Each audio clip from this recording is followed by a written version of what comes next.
Stop that. Stop that.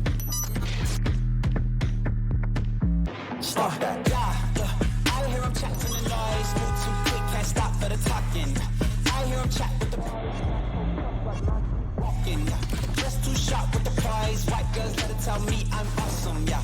Hot like fire on the pan. If you wanna touch my please use caution. Cold like 0 degrees. I'm out the cage, gotta let out the beast. Revolutionary, gotta let out the streets. Locked in a cage, I'ma let out the sheets. We came for one man, forget my peace. You take the west, I'll take on the east. I'ma put him in the cage, never let out the. Yeah, I hear him chat to the noise. Move too quick, can't stop for the talking. I hear him chat with the boys. Man so tough, but mans keep walking. Yeah, just too sharp with the prize. White girls, let it tell me I'm awesome. Yeah, hot like fire on the pan. If you wanna touch me, please use caution. Stop that. Stop that. Stop that. That's a lot of work Amin is doing to get back here to Florida this morning for this show after being at Memphis Golden State last night. You must be beat up. Almost missed my flight, too. That was, because trying to get out of the game and then the traffic around the arena. There's a point, my flight left at 11:35. I want to say at 11:08, I was still on the freeway. And I actually was like, I don't think I'm going to catch it. I'm going to try to figure out some other plans. And then we got there, and I said to the Uber driver, I said, there's no one in security. I've got a chance. And sure enough, there was no one in the line, no one in the thing. They didn't stop me. All, my stuff was green. Wait a minute. You made it from curbside to your plane in in 15 minutes? Yeah, I was at 11:08. I was on whatever that freeway is leading into the airport. The busy one. Yeah. Yeah. No check bags, though, right? No check bags. Right. I'm No just check picturing bags. your indifferent Uber driver, just like, I don't care, man. No, this guy was Right. he was talking to me the whole time. Like he's like telling me about at Niners games. The first time they had an event at the Niners game, it took 2 hours to get out of there. He said after that they figured it all out. Right. They said Chase still haven't figured it out. I love a confident Uber driver. I do. Like, don't worry about it. We got this. I feel like they're all confident. Yeah. No. They all have a story, I'll tell you that much. This guy had stories out the wazoo. He was just talking about all the traffic patterns out of different venues. Out of Oracle Park, where the Giants play. He said, it's all right. He said, Niners, they've got it the best. They have it down to a system. 70,000 people can leave at the same time, and you're out of there in 15 minutes. Chase still has work to do. You know when you know your Uber driver knows what he's doing? It's when he's at a traffic light, and he's, looking ahead in traffic. He's, scanning on the map. Yes. He's like, what other routes can we take here? He's planning. He's not Yes. following Waze. Right. He's like, I know these streets. He knows the shortcuts. I don't understand. You said you told the Uber driver there's no one in security, you're going to be good. Were you, texting him when you were already in the airport? Made it. Yeah, actually, it's when I tipped You're him. friends now? Send the did, tip man. with a little note. Hey, The guy by the way, helped him made it. out. I mean, The guys, he came in Right. clutch, man. Hey, look, Got him there. He had the shortcuts. He knew when there was a road that was about, because they close off roads around the arena. He said, this one's about to open up. And everyone else was kind of jostling for the other turn, and he just hit that turn as soon as they lifted the barricade. The guy saved my life. Put it on the poll at Le Batard Show. Can you ever get from the curb to a plane that is in flight within 20 minutes? all the time. No check bags, Dan.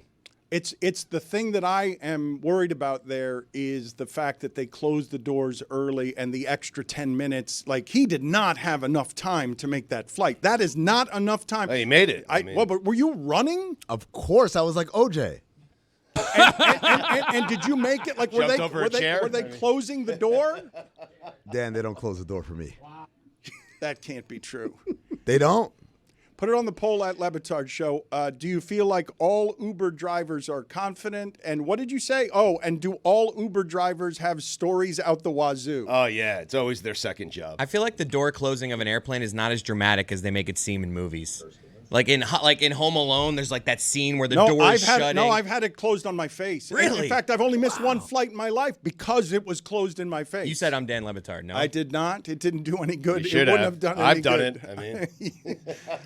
I mean, Zaslow has a big problem that I want to get to, but I want to get to the game last night because, my God, they needed all of Jimmy Butler to be all the Jimmy Butler things to get past a team we know wasn't going to win the championship. That team of 30-year-old people are going to have to do it an awful lot against teams a lot better than Memphis. But they got the one they needed last night to improve their seeding. How much fun was that for you? Because Golden State is going to be one of the primary storylines until they're eliminated. I mean, it was a really fun game for a bunch of reasons. First of all, the clash of styles. Memphis is big. They were attacking the glass.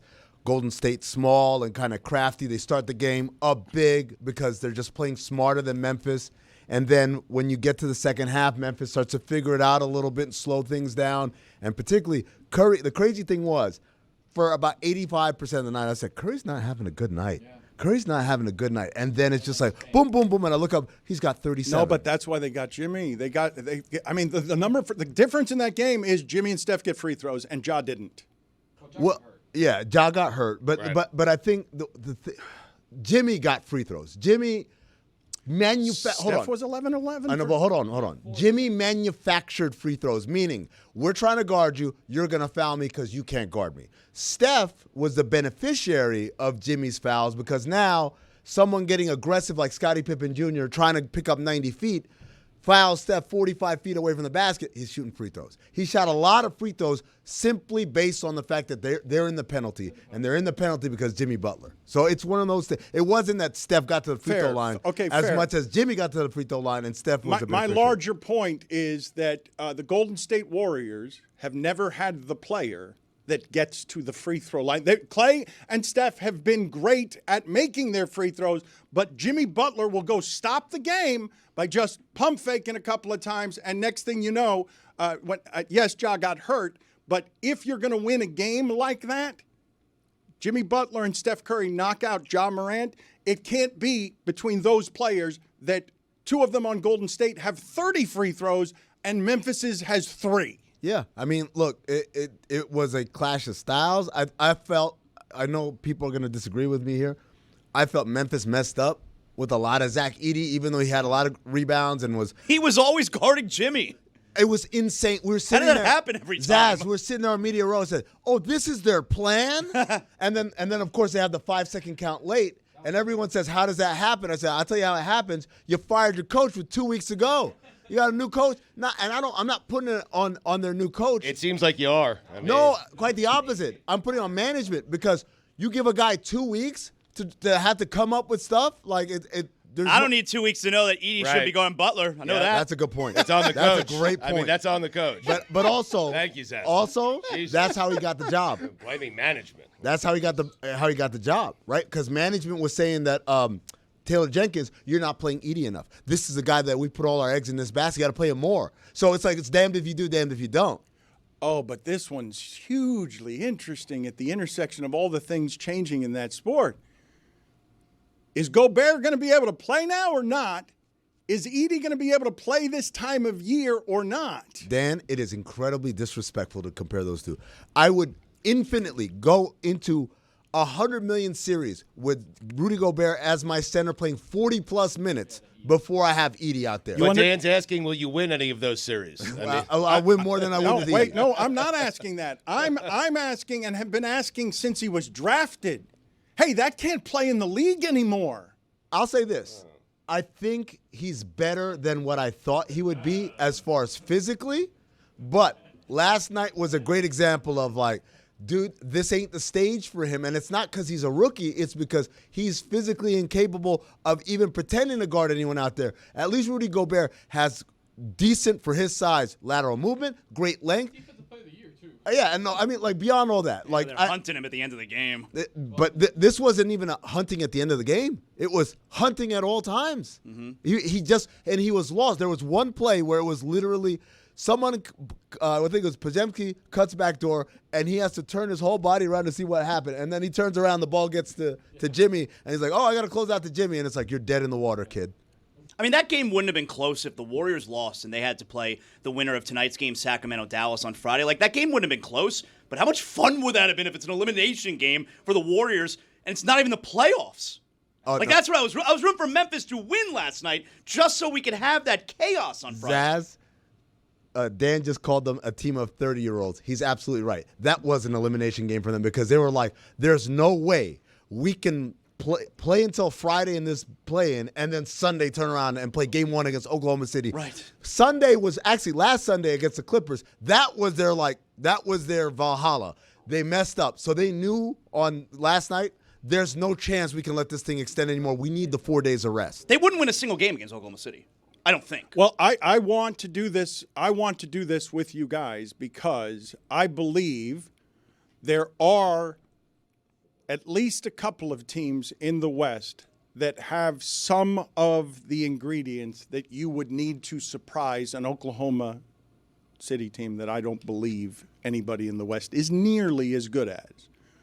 But the ingredients that you would have to have, I would say that Golden State has them, and I would say, this is what I'm rooting for, that the Clippers have it. Because the You're reason, big on the Clippers, man. I'll tell you why I'm rooting for the Clippers beyond thinking they're exceptional. The reason I'm rooting for the Clippers is if that team wins the championship, we're going to have a hell of a confusing time figuring out where and how to put James Harden and Kawhi Leonard in history's players because they've got a because James Harden has one championship and Kawhi Leonard has multiple championships. 3 on 3 different teams. And then I would ask you the next question on that, why I'm rooting for this. If the Clippers win the championship, this is the question I've been wanting to ask Amin. If the Clippers win the championship, did they get the better of the trade with Oklahoma City, given that they erased laughingstock Clippers from the resume forever? You remember what the history of that team is, Amin? Remember what the history of that team is. Absolutely not. Let me answer that one right now. Absolutely not. Absolutely not. But to the point about the Clippers, first of all, Dan, you'll be delighted to know this. I had an NBA player tell me about a week ago, Clippers are going to the finals. And I said, you're out of your mind. You're out of your mind. And he said, watch. Because he said, as long as Kawhi is healthy and playing, the way they defend, there's no way they're going to lose to anybody. But in are the you West. saying out of your mind because they're not good enough, or out of your mind because Kawhi hasn't finished a playoff series in 1,000 years? No. The caveat was if Kawhi's healthy. I'm saying out of your mind because Zubats has been amazing at center, right? They start Zubats and pretty much 4 guards: Kawhi, Harden, Norm Powell, and Chris Dunn, right? Who's their backup center? Can you name them? No. Can anyone in the room name No. them? You got 2 options. One is Ben Simmons. It's a good option. And that's the better option. I mean, The other one is Drew Eubanks. I feel like Amin really cornered us on that one. We all just had to be ignorant in his face. Backup centers. Knowledge. He's upset because he's in the other room and he now wants to embarrass the people in this one. This is crazy because, yes, Dan, if they defend and Kawhi's healthy and all this stuff is great. And then I thought, wait, they're playing Denver in the first round. 2 quick fouls on Zubats in the first quarter, you're done. You're done because now what are you're playing Ben Simmons? That's a good weakness to point out, but I do think you're kind of skipping over what Zubats has been because for those who do not know what is happening with the Clippers both offensively and defensively, because yes, you've seen Kawhi's resume, you've seen James Harden's resume. That's not why the Clippers are championship worthy this year. It's Zubac. It's the third guy. Look, I've looked at all those sports books, and they all have Cade Cunningham as the front runner for most improved player, which is preposterous. Number 1 overall pick. Zaz, not only number 1 overall pick, he hasn't even disappointed. Yeah. He's been great the entire time. Yeah. He's been hurt, but when he's healthy, he's great. So what part of him has improved? And that's not a disrespect to him. He's a great player, but he's doing exactly what everyone thought he would be. Yeah. Whereas Zubats is, 6-7 years into his career and showing us things that we hadn't seen before. Dan, you're right. He's excellent defensively and offensively. He has been incredible for them. But you got to play against Jokic in the first round. 2 quick fouls in the first quarter. It's done. Oh, that's the thing. They can get eliminated in the first round. I'm in a position for Stugotz to laugh at me if they lose in 5 games, or Kawhi gets hurt, or any they're a fragile Not thing. Not just me, by the way. Everyone laughing at you. But I'm telling you why I'm rooting for it, because it's going to be real confusing in your personal record book to do whatever it is that you're going to do. James Harden, you're going to get a part 2 on James Harden because dollar signs going off now. Make sure Stanzik is listening. But what are you going to do if the championship is won by James Harden drilling a bunch of important buzzer beaters because they've got 2 other guys out there that make you not worry about James Harden? I'm going to be shocked. So all the way back in the summertime when Paul George left and went to Philadelphia, I said Philadelphia and the Clippers have two starkly different gambling strategies, right? The Clippers strategy is, hey, our main guy, Kawhi Leonard, is a guy who's hurt a lot, right? And is kind of inconsistent showing up during the regular season because of the injuries, right? So what we need to do is hedge our bet with someone who's there all the time. Say what you will about James Harden. The guy plays 80-plus games, and he plays 30-plus minutes. He never gets hurt, and he can carry you through those middle innings, not only of games, but entire seasons, right? Get to the playoffs. Are there questions? Yes, but then the idea is, then Kawhi's healthy, and he can carry us from there. Meanwhile, the Sixers were like, hey, our main guy also gets hurt a lot in Joel Embiid, but rather than hedge, I'm going to run a parlay. Give me another guy who gets hurt a lot in Paul George. Pair them together. And if they're healthy at the same time, we're going to be incredible. And if they're not, we're going to have the sixth-worst record in the NBA. I think we buried the big story here. Ben Simmons is a Clipper? Yes, he had some options. He had some options after he was bought out, and he chose the Clippers. He didn't have to choose the Clippers. There were reasons. I assume that it's real estate and location based. I don't know if he thinks or thought that they could surprise some people. But what do you think of my contentions as that if the Clippers won the championship, they would be the single most surprising champion in the history of the league? Woo! I mean, Toronto winning in 2019 is up there for me. Toronto championship. What are we talking about here? Clippers. 04 Pistons. Yeah, but they were so dominant in the regular season. But that's a good one. Starless Piston team, and because I just kicked the crap out of the Lakers, so that's a really good one. Clippers would be huge. Clippers would be huge, especially because Kawhi, he hasn't finished a playoff series in forever, and now you want him to go. Think about it. He hasn't finished a playoff series in forever. Now you want him to win 4 playoff series. Not cumulative over his career. No. In one postseason. He's done it twice, I saw him do it once.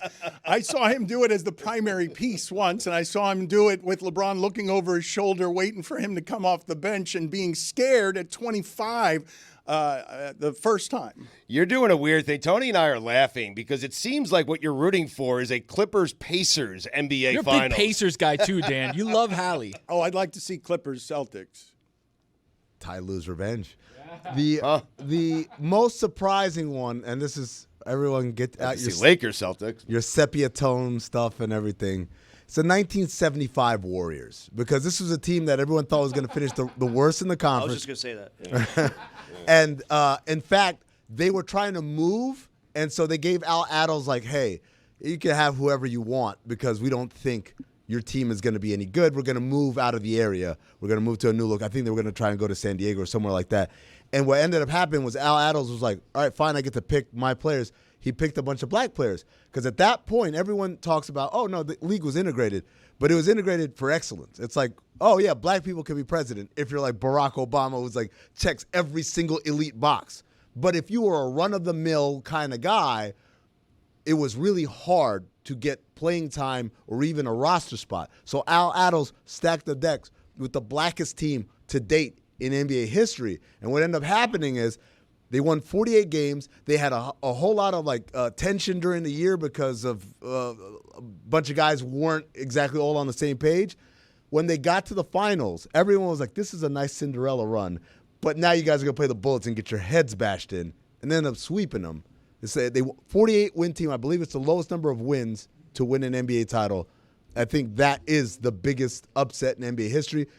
Another big surprise. I don't know if you guys feel this way or not. I do have to stop you just for a second. We'll get to the second biggest He's rolling. surprise. But I just want to clearly understand what he said because the information is good. You surprised even radio legend. No, he knew. No, Zaslow. He was going to say it. He said he was going to say it. Yeah. I feel like he might have been lying. What? I came here today hoping for the history of the 75 Clippers. Yeah. Rick Barry. It's Warriors.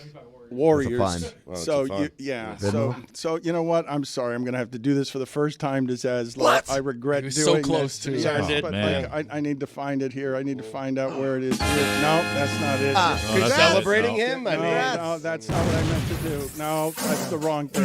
I'm sorry. No, here it is. I found it. dropped a dookie. I found it. Yes, thank you. Minor penalty, 2 minutes for lying.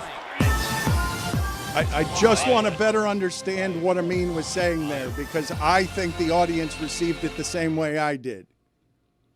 How can you say with a straight face to us that the most surprising team in NBA history is the blackest team in NBA history. You can't say that. I mean, it's something Mad Dog would say. You cannot say that publicly. Emphasis on history. Yeah. You can't say that the most surprising team in NBA, put it on the poll at Le Batard Show. Can you say the most surprising team in NBA history is the blackest team in NBA history? That can't be a surprise. They had Rick Barry. I mean, Hey, ballin'. The 1975 Clippers did. they did, yeah. Warriors, Warriors, that's a fine. Warriors. I did that on purpose. So did I. That's convenient. He's looking at me. We have something I want to get to here with Zaz because I heard him and Stugotz negotiating, and I think Stugotz is going to try to help Zaz with something that he may or may not help him with. It's going to be hard to help Zaz with something that he needs help with. But I did want to tell you guys here that at some point today, I need you guys to remind me to apologize for what was one of the most embarrassing mistakes of my career this week. And it sort of escaped some notice, but I want to put it out in front of everybody so that everyone can see it. And I can apologize for legitimately, I'm not making this up, one of the most embarrassing things that I've ever done that some of you may or may not have noticed that I have to get out in front of people and take the flogging on. Before I do that, though, Dan Dockich is really mad at me. Wow. Wow, blast from the past. I mean, he's just mad. Well, I don't know what he's mad about, though. Is he mad because he saw in Kristaps Porzingis' eyes that he would never be good? Remember that one? Yeah. You could see it in his eyes. Yep. He also doesn't think that Eric Spoelstra is a good coach. Wow. What? Yeah. Classic Doc. He's just a guy, I believe is what he called Just him. the guy. So, but when I say I don't know why Dan Dockich is mad, I have that partially wrong. I could actually be lying in that circumstance because he's mad because there are people other than white people in the world. That's why he's mad. Right. But when he's mad in this clip, I don't know what he's mad about. I legitimately have not heard anything in this clip except that he's doing the best thing that you can do at the front of this clip. Sports Radio 101, he's got it mastered. You have to start what you're saying this way. Fat Dan Le Batard, I said Indiana basketball. Never said a word about Florida. Don't care about Florida. Care about Florida on the field. But Fat Dan Le Batard did what Fat Dan Le Batard did. He got a sausage stuck in his mouth. Now, see, Indiana, and this is something Fat Dan Le Batard can't understand. See, Fat Dan never played. Fat Dan has sat. Fat Dan likes the buffet. Fat Dan is actually the poster child for now, the crumb-stained media guy. He can't even get my criticisms right. I don't care about Florida. What do I care about Florida? Care about Indiana. From 1993 back to 1970, 23 years, Indiana went undefeated twice, won 3 national championships, went to the Elite Eight 6 times. Once Bob Knight was done and they decided they're going another way in basketball, it hasn't worked. That's my point. My point has nothing to do with Florida. Get the sausage out of your mouth. Dan Le Batard, pay attention here. If you're going to quote me well from whatever venue you are doing it or from whatever freaking media company you are doing it. Stay in your lane, Dan. What did you say about Indiana basketball? What did you say? He does make some compelling points. He's right. I mean, facts. You never played. You love buffets. Crumb stained. Yeah. Fat. I mean, Sausage. Stugotz is being made happy here by Zaslo's presence. I see he's really unloading the cannon from over there and then turning away with a flinch from me. See, Fat Dan never. You never played the game, Dan. you didn't. Crumb stains. Crumbs don't usually stain. Sausage. I think what he is talking about, I said at one point with that TikTok video that Florida was dancing around to, I thought that Dockich made some sort of point that you can't win a championship doing TikTok videos, which is, to be fair to me, something Dockich would say. Checks out. And so, In fairness to Dockich, right? I didn't say it about the right team because evidently, I don't know whether to believe him or not. He didn't say that about Florida, and I quoted him wrong. So I got the team wrong. You know what? Dan Dockich, everything you said is right. Wow. I got the team wrong. Yeah. What? But everything I said about you not liking anyone who's not white is also right. Interesting. So we're even. Huh. Embarrassing moment. We'll get there. Okay. Oh, we haven't I was got just there yet. reminding you. That's No, all. that's not the embarrassing moment. No, I know. I was reminding you. Please That's all. do. Please keep and I please wrote keep it down right here. What were you and Zaz negotiating about? Because Well, we're not negotiating. Zaslow is struggling. Pearl Jam is coming into town next week. It's This is Zaslow's favorite very band. upsetting for me. It's like me and Dead and Company, and Zaslow, who is I believe is a member of the 10 Club. Of course you believe. Of course I am. And he can't get tickets, so he's asking me to try to help him out. Dan, this has taken over my life. They're here next week. They never come to Florida. They're playing 2 shows 10 minutes from my house. Small venue, too. Next Thursday and next Saturday. Yeah. I mean, how could there be a world where Pearl Jam is playing 10 minutes from my house and I'm sitting at home not at the show? But I got shut out from the fan club tickets.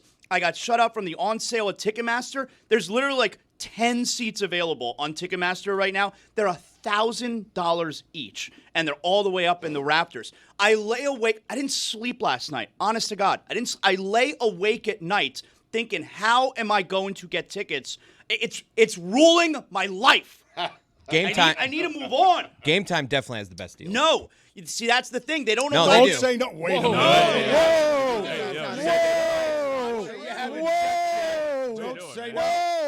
minute. Wait a minute. 5-minute major. Okay. Game time is great, but not for this. Out. 5-minute major. Out. Great time. Game time is great for everything. Go find those tickets to Pro Jam at game time. Out. I'll find them right now. But like great time. Promo code Dan. Are you kidding me? This ESPN going to your head so much that we say game time, you say the word no afterward? Yeah. I know someone who's never disparaged the sponsors. Sitting in this room right here. That's unbelievable what he just did. What are you promising him, Stugotz? I'm not promising him anything. I promised him that I would make a phone call and see if I could help him out. I don't like being the ticket guy. There is a lot of pressure. I just got Mike Ryan tickets to see Dead and Company at the Sphere. And Mike is the most annoying kind of person to get tickets for because he wants all the details. Like, hey, I got you the tickets. Go pick them up at Will Call and leave me the hell alone. And so now I have this added pressure from Zaslow to get him tickets for Pearl Jam. I'm on the Game Time app right now, and I see plenty of great seats available right now for Pearl Jam. Yeah. The best. Game time is the best. We all know this. Zaz is the worst. We've all known this for 20 years around here. If you've ever been in this market, he does things like that. He's a rebel. This is how he climbs at ESPN, who continues to feed all of these gas bags like Zaslow and give them more and more power, even though they have no respect for anything. Speaking of feeding, if you're hungry, Jimmy John's. Great sandwiches. Really quick. Great delivery, too. Oh, man. And they're toasted, yeah. We have the best sponsors. They keep this whole thing afloat so that we can do this every day. 2 tickets on Game Time right now, $417. Oh, please. Yeah. You get 2 tickets, and then what you do, you get an Uber, you pregame, a little Cuervo, maybe a little Smirnoff. Boom. You're in business. I want to get to the embarrassing thing, and I want to talk a little more about this Pearl Jam thing because I, too, am very excited that they're going to be this close. 2 tickets, you go with a friend, maybe you split the tab, maybe you Venmo them. Did you get tickets? I mean, Well, we'll talk about this a little bit with Zaslow because I do have an unbelievable ticket guy. Unbelievable. right. In that I have, and this has only been happening over, I would say, the last 3 or 4 years, where the hardest stuff, the Taylor Swift stuff, and anything on a moment's notice, I just can't believe that this thing exists. Right. But I think I have the same guy. Do a couple of shots of Jägermeister, make sure they're ice cold, though. Yeah. And then maybe you throw in hey, what about this? What about when you get there, you don't want to keep drinking liquor because you've had enough liquor? Switch to Miller Lite. So I want to get to this with Zaslow, but please do not let me forget at any moment to remind. I'll do it within the next hour here. Okay. that I owe an apology to somebody publicly for something that I did on this show. Okay. So are you getting Zaslow tickets? Like, what are we? Really? Well, Getting me off the hook here, or- no. I'm not saying that. I'm just telling you. I make the ask very infrequently. Like Stugotz hasn't learned this lesson. I've been trying to teach it to him for years. Keep asking, Dano. Yeah, well, but okay. So you do that way, and you keep asking, and you often get your tickets. I ask people of power very, very, very infrequently for anything, and I maintain my relationships with those people in power because of how infrequently I ask for things. Stugotz is not built like that. No. And he sometimes gets tickets too. I wouldn't mind having a competition with Stugotz about whose ticket guy is better. Trying to competition. get. We might have the same ticket guy. I doubt. Well, maybe. I am pretty confident. Well, if we have the same ticket guy, let's do it this way. I think I can say with 100% certainty as we sit here that I will get Zaslow a ticket. No. Okay. Wait, you know what? I can, but I might not. I can, but I might not. That's not 100%. No. Don't you care about me? It's a source of extreme stress in my life right now. A lot of You people should take Zaslow. A lot of people would want the tickets. I get what you're trying to say, Dan. He would, but he. That's what I'm trying to say. Right. Exactly that is what I'm trying to say. I'm not promising Zaslow that I could correct this problem for him. I am telling the audience as a way of executing this competition with you about who has the How better. did it become a competition? It's a good competition. I like this. Is it? Well, because we're all working for you, Yeah, right? yeah. I mean, that's the deal that you've got around here, Stugotz. I'm the one trying to get him tickets right now, and the only one. But can you get them? I don't know. I told him I don't know. Then we don't have the same ticket guy. How about I this? didn't go to that ticket guy. I didn't But go to. I don't know if I want to waste an ask on Zaslow. No, you should waste an ass. How about this, though? You get for one night, and you get for the other night.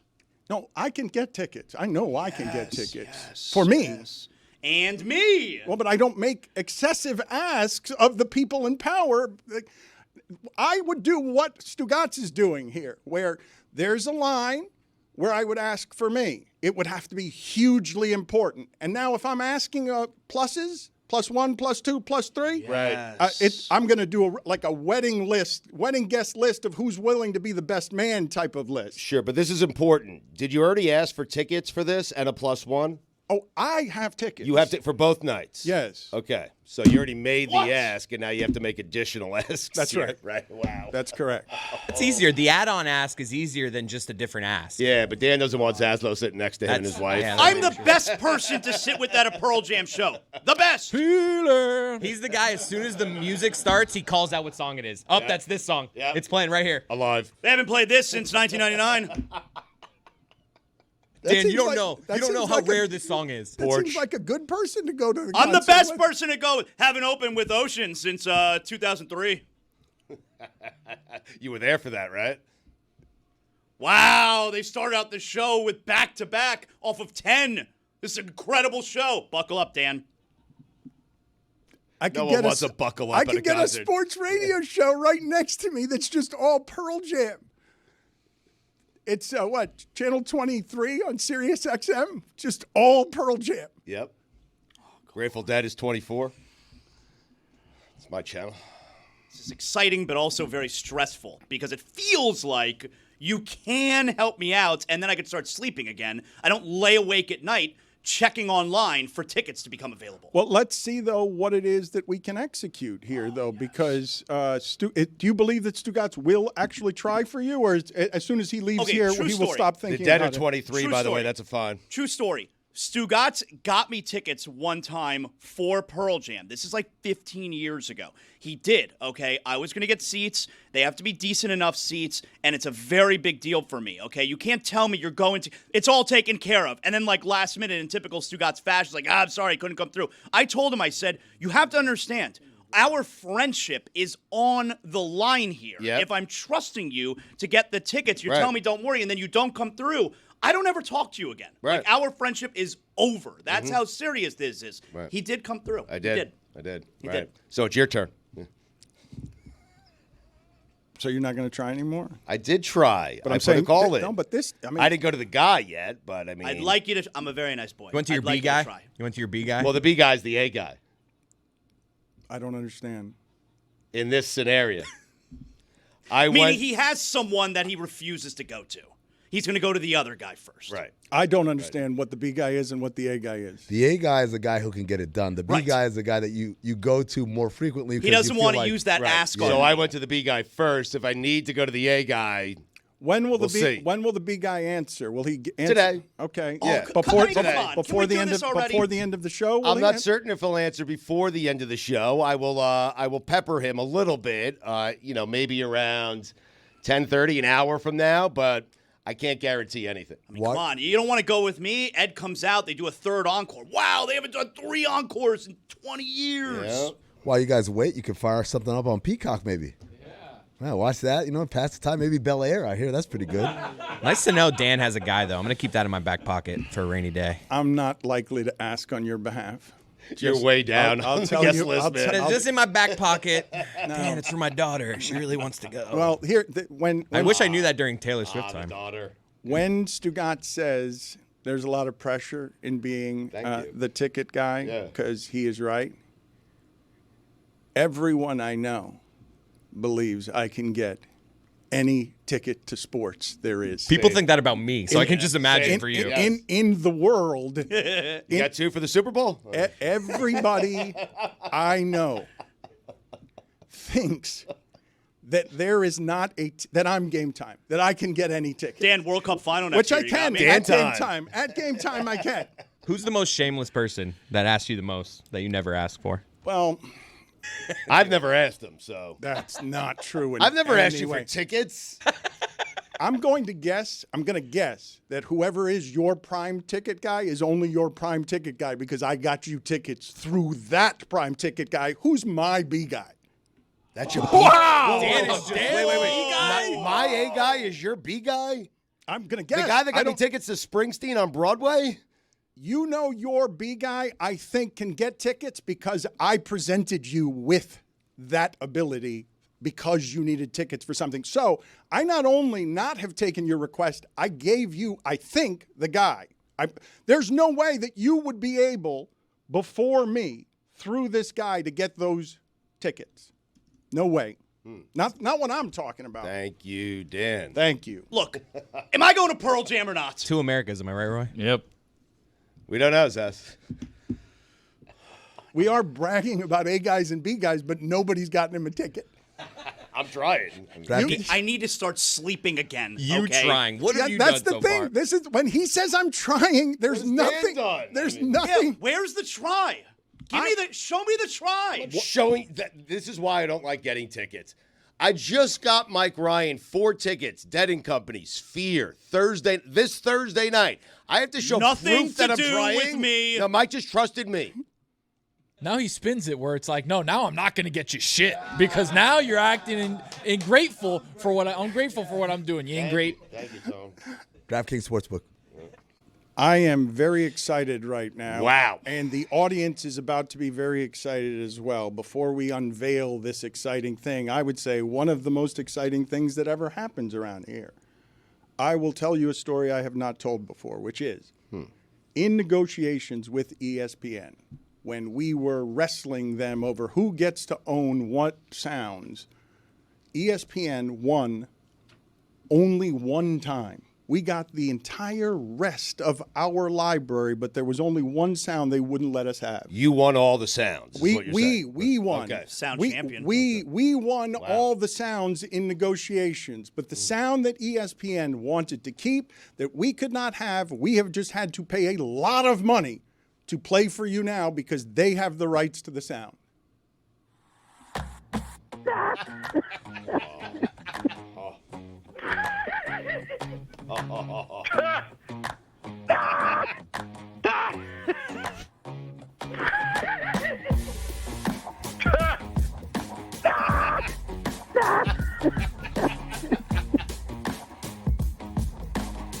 been a nightmare trying to get a music sound to pay for rights to things. That's valuable, man. Right? I mean, they kept it. They're building their entire network around it. That's why they wouldn't give it to us. Tim Kurkjian on loan right now, only because Mike McQuaid's in charge now, God bless him. I would say Tim Kurkjian is probably at the top gold medalist in terms of guests that our fans love the most. I would say it's Kurkjian, Stan Van Gundy, and Ron McGill. I mean, this is an exciting day, Dan. We're talking baseball with Timmy Kurkjian.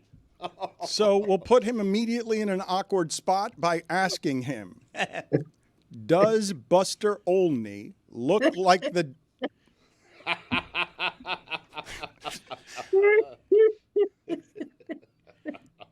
I haven't even started yet. I know, but Buster grew up on a farm, and he was telling me about milking cows the other day. Every time I think about that, I have to laugh. Because you're imagining him doing it in his suit? No, because we got in a discussion about milking a cow, and I told him I'd milked one cow in my entire life. It was a disaster at Ferguson Farm when my daughter was in the 5th grade. And I said he, meaning the cow, was not interested in giving up a lot of milk. To which Buster started to scream at me. Guy who grew up on a dairy farm. I didn't even know that it was only the females that give milk. Did you guys know that? I didn't. Of course we did, Timmy. Male cows are bulls. Duh. You were the cow at a moment. I didn't know that. Put it on the poll at Le Batard Show. Did you know that it was only the female cows who give milk? I'd like to hear more here, but Buster Olney looks like the... He's thinking about the cow. I mean. I was just thinking about Jeff Van Gundy, too. God, he's so funny. Queen of Hearts. Jeff Van Gundy. What was the first one I ever heard? Jeff Van Gundy looks like the Queen of Hearts. Queen of Hearts. Wait, the medical examiner who does an autopsy while eating a ham sandwich. He remembers. Yeah, well, he remembers a lot of them. People walk up to him. Wasn't he in the Colt commercial, too? We had one of those, I think. He gets them all the time just walking around. People repeat that. Didn't somebody repeat it to you at the White House? Yes. A Secret Service agent. I walked by him at the White House. This was years ago. He didn't say hello. He just acknowledged my presence and said, Andy Reid looks like, and kind of had an ellipsis after that. And then I walked away and he said, don't mind if I do. That was the Secret Service agent. Fellas, I'm not making this up. Every day of my life. Every day, somebody comes up to me and says something about the stupid Le Batard Show looks like. Yesterday, a guy tackled me at the grocery store and just said, Adam Silver looks like the lone French fry in a bag of onion rings. And then he just kept on walking. That's how you do it. This is what your show has done to my life. Buster Olney looks like the dad who doesn't want to confront another parent in the carpool line, so he flips them off under the steering wheel. Well, that's inaccurate because I know Buster very well, and he might be the first guy to get out of the car and say, you jumped in line in front of me, move out. Wow. He wouldn't do it under the steering wheel. He would go right into the guy's face. Buster is a buster on every level. But Timmy, you would do it under the steering wheel, right? You would. Yeah, I'm not sure the last time I ever did that. But yes, I've told you guys I get a little bit more impatient in a car than I should. And it worried me that I read some story once that your personality in your car is your true personality. So that worries me a little bit because I can get a little impatient while driving a car. Can you guys, before the end of this segment, have a series of have you ever questions for Tim Kurkjian? Because I imagine there are a lot of things that Tim Kurkjian has never done. And have you ever actually shot the middle finger at somebody? I don't know. I have not. Now, I have done it by myself, probably to myself, but I don't think I've ever done that to another human being. He would answer that question I believe him. honestly, and Yeah. I also love that he's so naughty that he would only do it to himself in a private area so no one else can see him doing it. I believe that he's Hard that to turn that finger. he's that fundamentally decent. Adam Silver looks like a torpedo bat.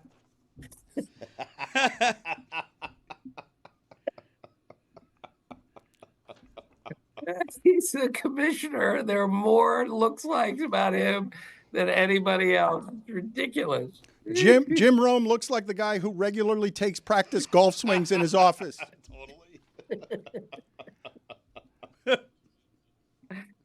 Tim, what you're doing right now, we'll talk about baseball in a second, but there are a handful of projects that my friends are doing that are genuinely moving to me, and I love seeing you at this point in your career doing a podcast with your son that has so much love in it and baseball, but all the things that I love about the relationships that fathers and sons can form around baseball. It is so very cool to hear the interactions between you and your son, with him bringing out a side of you that people probably haven't seen before, even though they think they know plenty about you, because you trust your son to be your producer and host. And it's just lovely. It's a lovely podcast that you do. Well, thank you. He's the producer. He's the director. He's the co-host. He's the technical advisor.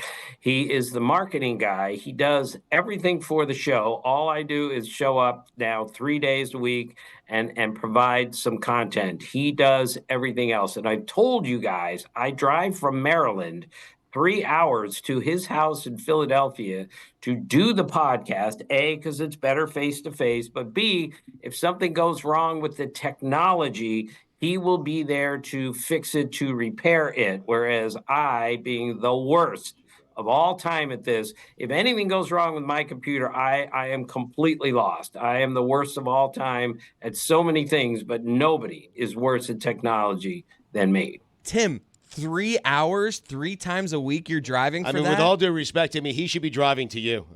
No. It's not all three. We just went to 3 days a week. So once a week, I'm driving 3 hours to my son's house to make sure that the show goes properly. We have learned how to do it remotely. He set up everything in my house, so I know how to do it. But no, he should not be coming to me. He has a 1-year-old daughter, my granddaughter, so there's no way we're going to make him work when I'm the one that can easily get in the car and drive. So we will get to baseball stuff in a second with Tim, but for those of you who do not know, right, he's an extraordinary family man. I have seen him be better with his mother than I've seen almost any adult ever be with a parent late in life.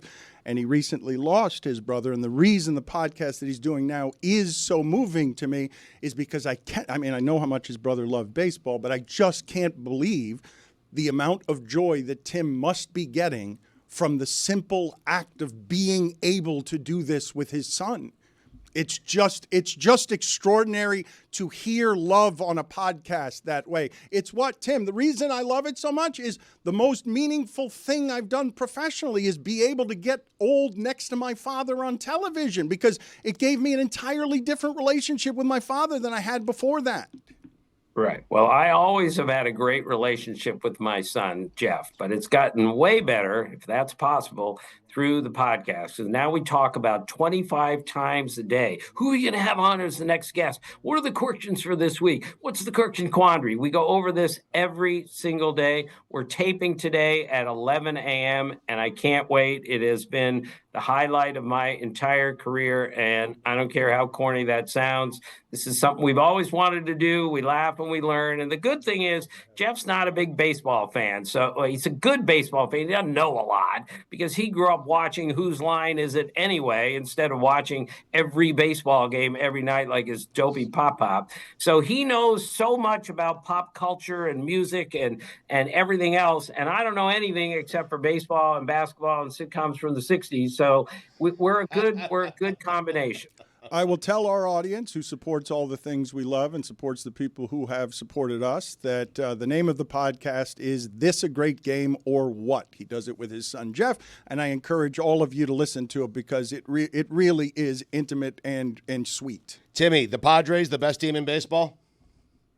They are today, yeah. Now that's going to change because everything changes in baseball. But fellas, they got 6 shutouts already. Their starting pitching is really good. Their offense even hasn't really gotten going. Manny Machado, Jackson Merrill is hurt. Luis Ariz hasn't gotten going yet, and they still find a way to score runs. They're really good, but I'm telling you, fellas, the season began, and I saw the 6, maybe 7 best teams in baseball were all in the National League, and the Padres were one of them. So they are a very dangerous team, and they're not afraid of the Dodgers. The Dodgers are going to be the best team in baseball before this is over.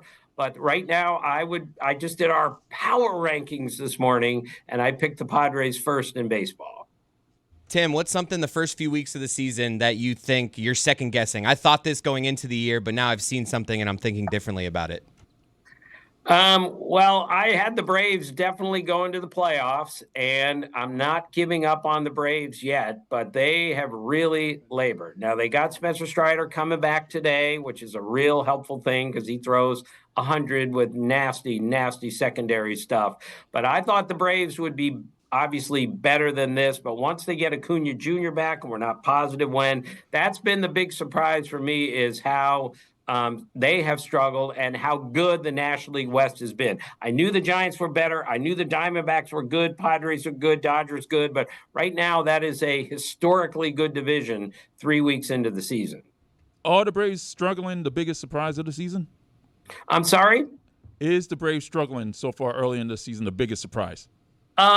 Yeah, I think team-wise, but Roy, the best part about this season is just how crazy and how unpredictable it has been, which has been every year. I mean, Rafael Devers went 0 for his first 21, but first 19 at-bats, he struck out 15 times in 19 at-bats. He's a really good hitter. At least 24 times I have slapped my forehead this season saying, how in the world could this have happened? I mean, right now, Tyler Soderstrom is leading the major leagues in homers. Wilmer Flores is leading the league in RBIs.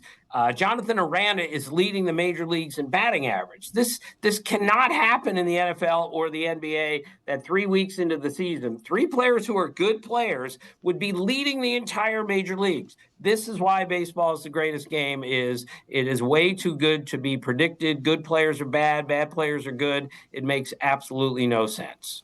Hey, Tim, always a pleasure to be able to talk baseball with you. Have you ever asked a friend to help you get tickets to something? All the time. And look, I don't want to be Mr. Ethical here, but I was taught at a very young age in the newspaper business, you do not take anything from anybody. I did a golf tournament in 1981, the Memorial, and they gave me a little notebook to take home with me that said Memorial on it. And my boss, Dave Smith, made me mail it back to the golf course saying, you don't give any of our guys anything for free. Yes, people ask me for tickets all the time, and I just have to politely say no. One guy, former pretty good player, Sandlot player, asked me if there's any way I could get him on the field. He was 55 years old, to hit and see if he could hit a ball over the wall at Fenway Park. He asked me if I could arrange that for him. I think that was the last day I spoke to him because that was the most ridiculous request ever. Zaslow, I'll tell you what, I'm pretty certain that Timmy knows Eddie Vedder. I'm pretty certain. Yes. Is this a true story, Tim? Yeah, of course he knows Eddie Vedder. I met Eddie Vedder once at the ballpark in Wrigley, but I wasn't sure how great he was until people told me, "Hey, you met Eddie Vedder? He's like the greatest of all time." You've got so many. Wait, Tim, you've got this happened to you with Pitbull. This has happened. What is the most embarrassing time that it's happened where someone very famous is meeting you and you know so little about the world, pop culture, and anything other than baseball that you've insulted this person by not knowing who they are? Well, I met Nickelback on an airplane once. The entire band was on somehow we got in a conversation with them. So I said, "So who are you guys?" And they said, we're Nickelback. And there was absolutely no understanding on my part. And I said, honestly, this is so bad. I'm so embarrassed. It's not that bad. It's all right. I said, "What is that?" It's and he okay. said, "Oh, we're a musical band or a group or whatever they called it." So I was sitting with Nickelback. They Coach? explained who they were, and I didn't know who they were. That's how bad poor Pop is at so many things. Aw, and that's I love you sweet. so much, You Timmy. you Yes. should really listen to Poor Papa's podcast. That's what the name of it should be. Pop, that's fine. Poor Pop. Yeah, we have a segment every week, Dan, called Poor Pop because we go over something that everyone else in the world is capable of doing except for me. And then Jeffrey, who is a magician at doing so many things, he can fix anything, he can figure everything out. He explains how the world works in our weekly segment called Poor Pop, where I just explain what a dope I really am. Stugotz, have you heard from your guy yet? I have not. No. Nope. All right, we will stay on this because Stugotz and I are going to have to compete to see if we can get Zaslow some Pearl Jam tickets. You mentioned the rules of journalism. I could take anything under $25, but anything that was worth more than $25, I had to pay for. I was not allowed to do anything there beyond $25. You had $0, Tim? You could not accept a pen? Well, I'm sure I accepted a pen, but back in the newspaper days, Dan, when I covered the Texas Rangers, they, of course, used to feed us in the press room every night, and it was for free because back then in the early 80s, the press room didn't charge as they do today. But my boss, Dave Smith, the guy who made me send the satchel back to the Memorial Golf Tournament, he made it very clear to the Rangers early on that we are not going to eat free in your press room. And he sent them like a $500 check so the beat writer, me, could eat for the season in the press room at Arlington Stadium. And then we had this discussion. Oh, my God. My sports editor and Doug Rader and I. Doug Rader was the manager of the Rangers in 1983. Dave Smith came down to meet him, and Doug Rader said, if we win the World Series this year, Tim will get a World Series ring because he's the beat guy. To which my boss, not recognizing how Doug Rader was just pulling a string, they got in this huge argument whether I should get a World Series ring or not. Needless to say, they didn't win the World Series, but if they had, I promise you, I would not have gotten or accepted a World Series ring. Timmy, you're wearing a beautiful, and we all noticed it, by the way, a beautiful Walter Johnson jacket. I'm wondering, did he hand that to you personally? Stugotz, as you may not know, Walter Johnson died on December 10th, 1946. I was born. I was born. How do you know that exact date? You don't know. You don't know how to do anything. How do you know that exact date? You weirdo. Well, if you would let me finish. Okay, he sorry. died on December 10th, 1946. I was born on December 10th, 1956. 10 years to the day after Walter Johnson died, I was born. How can you forget that when you go to Walter Johnson High School? Again you with work this. for the school I'm paper. so sorry. which- This is the which was part. called- This is the part of you I've never missed. Right. The rage that happens Just every ask the time question. that I you mean, come thank on you. with us and you're Thank enraged. you. Like Right. this is how it happens like every he's in time. the Obvious car. We question. start I mean, with geez. laughter and then eventually you just get enraged and start screaming at me in front of everybody. Like it happens every time, and like the audience is tired of how abusive you are to me. All right. I have never been angry at you even one time, Dan. And you have asked me some of the dumbest questions in the history of radio. And I still have never gotten mad at you. When did Rusty Staub die? Oh, no. I believe Rusty Staub, I know this. Rusty Staub died What? You on can't do this. opening day You can't do when the this. Marlins played on opening day, and Hap hit a home run on the first pitch of the game. Everybody You knows that. can't do Right, this. right. You cannot. No, that I believe this. I believe Rusty Staub died that day did. because we were talking about, first pitch of the Marlins season is hit for a home run by Hap of the Cubs, and then Everyone we knows went that. through And Rusty Staub, hit a home run as a teenager and a home run as a 40-year-old. And he was the second guy to do that. Ty Cobb was the first. And they once asked Gene Mauch, the manager of the Expos, when Rusty Staub was a star there. Gene Mauch, who was a pretty funny, quiet guy, he said he has Boku power. And I knew what that meant even before I knew what the word Boku meant. So I'm pretty sure that's the day that Rusty Staub died. Opening day, the Marlins, and first pitch home run. Tell us something we don't know. We have confirmed that Rusty Staub did die that day, and we actually have sound. Billy was in the stadium on the phone with our show when this home run happened. Give us as much as you can here. Take us up to the dramatic first pitch, Billy. Jose Urena standing at the back of the mound. He reaches down. He's rubbing some dirt and rosin on his hand, and here we go. Oh, now he's writing something on the mound with his fingers next to the logo. I can't see what he's writing. All right. He's, here we go. All right. And the windup and the pitch. Oh, God, a home run on the first pitch of the game. Oh, my God. Welcome, Derek Jeter. And that concludes our Marlins coverage for the season. Let the guy make the call, huh? Just swallowed Billy. The best part is you could so clearly hear the bat on the ball. Yeah. Tim, I want to ask you, I know how much you love pitching matchups. You look every day to find little word plays with the pitching matchups. I want you to remind the people how excited you got when the Dodgers played the Nationals and it was Dustin May versus Mackenzie Gore. Oh, wow. Yeah, well, this is what we do on our podcast. I challenged my son, Jeff, again, not a baseball aficionado like his dopey dad. I said, Jeff, look at the starting pitching matchups today and tell me what you notice.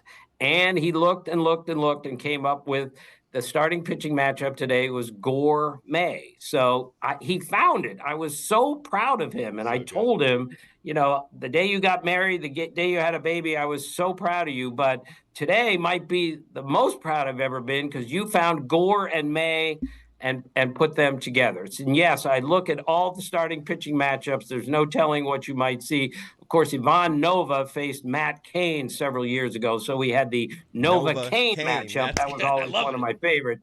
And Chad Moeller, they're the only thing that baseball ever lets us down on. Chad Moeller, former catcher, if he had caught in that game, it would have been the greatest pitching matchup battery in the history of the sport, that Chad Moeller was the catcher for the Nova-Cain game. I love it. That's so good. Does Rex Ryan look like the father-in-law who, when finding out your wife is pregnant, awkwardly high-fives you and says, glad to hear your old equipment still works? Look at him. Does Chiefs owner Clark Hunt look like the director of a funeral home who makes candles out of its surplus embalming fluid? Oh, God, this is so bad. Yeah. Tim, always good to be able to talk baseball with you. If you had to bet who is better at getting something done for their friend, would it be Stugotz or Dan? I would go with Dan probably. Same, yeah. Every time on that. I know Stugotz has his ways of doing things. He got me to write something for his book. It didn't take long. You were great. But I think Dan is very persuasive because his use of the English language is absolutely breathtaking, and I'm not kidding. And I just think sometimes if you use the proper words and you're really good with the language, you can get people to do what you want to do. And Dan is not only better than Stugotz, Dan is better than just about everyone. But Stugotz should still try, though, right? Oh, of course. Stugotz is always going to try. I think that's fairly obvious. Thank you, Timmy. Not always, but thank you, Timmy. I appreciate it. Timmy, if you tell me to shut up on this, I will. Joe Mauer is not a first ballot Hall of Famer. I mean, he's not, Timmy.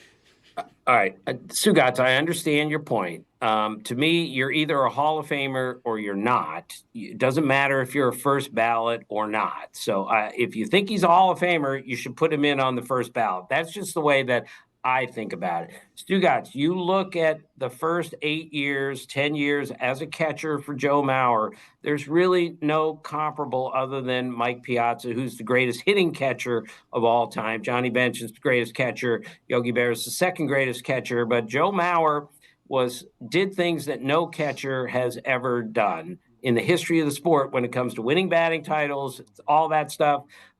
So that's why I think he's a first ballot Hall of Famer. But again, I don't include first ballot. If he's a Hall of Famer, he's getting my vote. I don't care if it's the first ballot or the 10th. Wait a minute, though. That's interesting. Well, okay, but we overlooked a couple of things here. I don't want to just simply skip past that we did not plan that Rusty Staub moment. I chose a random player. Yeah. And said, what's the date that he died?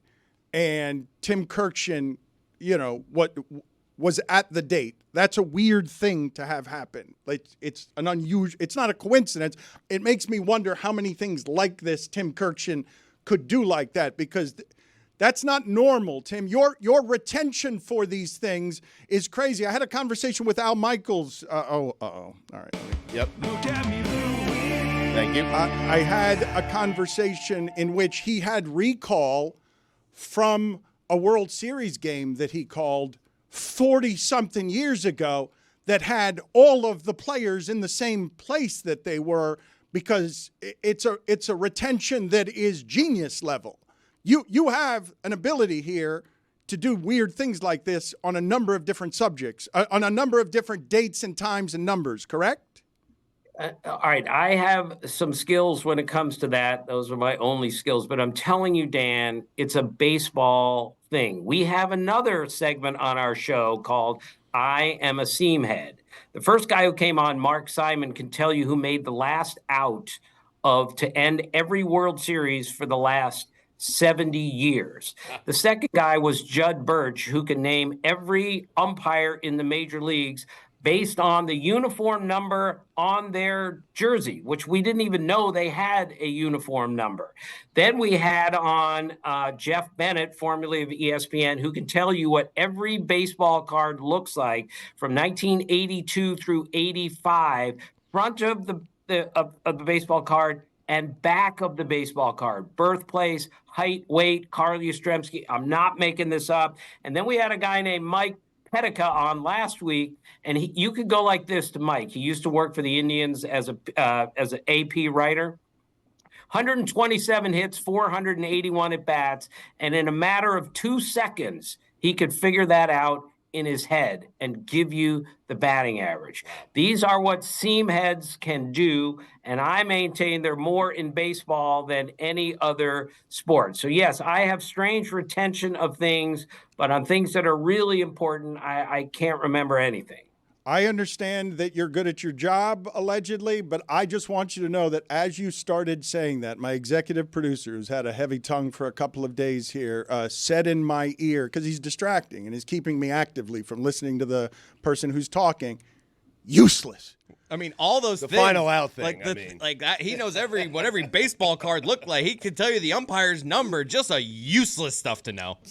But that's kind of the point. Baseball is pointless, and that's what makes it so interesting. So just the other day, the Rays scored 1 run in the first inning, 4 runs in the second inning, 9 runs in the third inning against the Red Sox. So I checked with the people who could look this up. It's the first time in Major League history that any team has ever scored 1 in the first, 4 in the second, 9 in the third.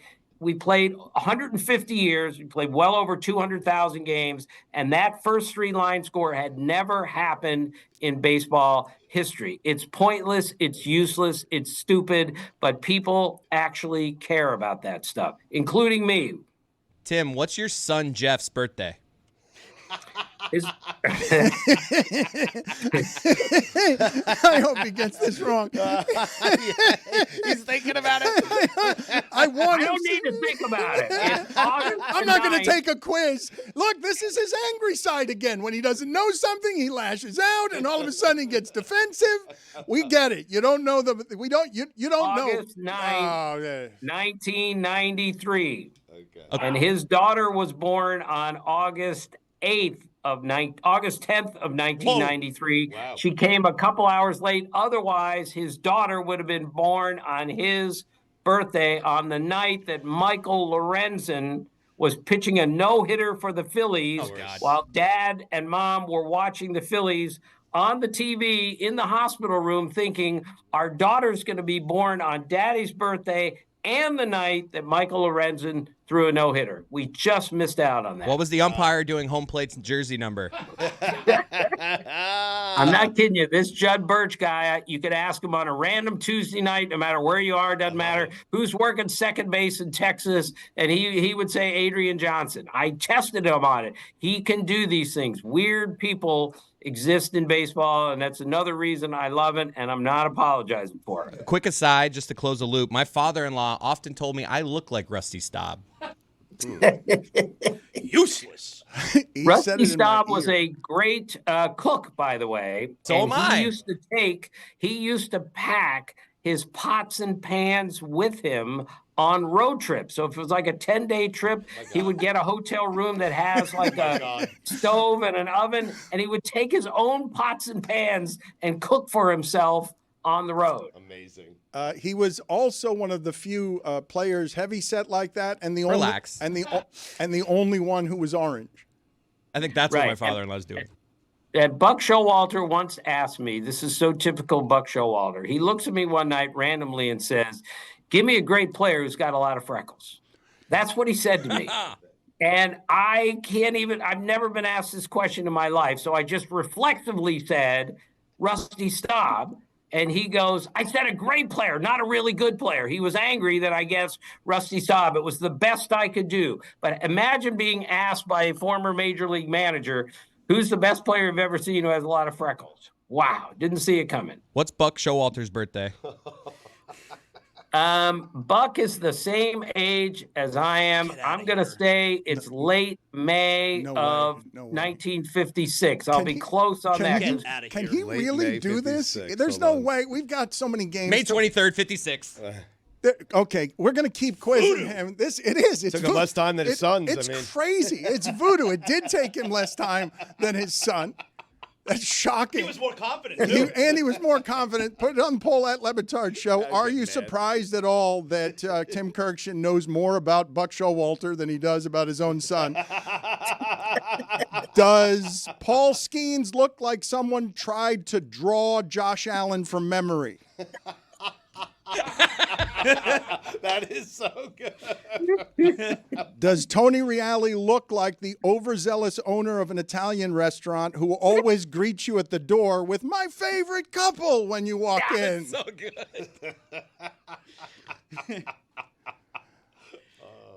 Does Brock Purdy look like a young pastor? Does Kirby Smart look like the wholesale tire rep who tells you he didn't charge you for that alignment even though it's complimentary? Does Bill Plaschke look like he's the father of Jonathan Zaslow? Oh, my God. What is that picture, Zaz? Yeah, that's pretty close. That was after a Panther loss in the Stanley Cup playoffs. Yeah. I know exactly what it was. Does Jonathan Zaslow look like an adult playing the role of a toddler?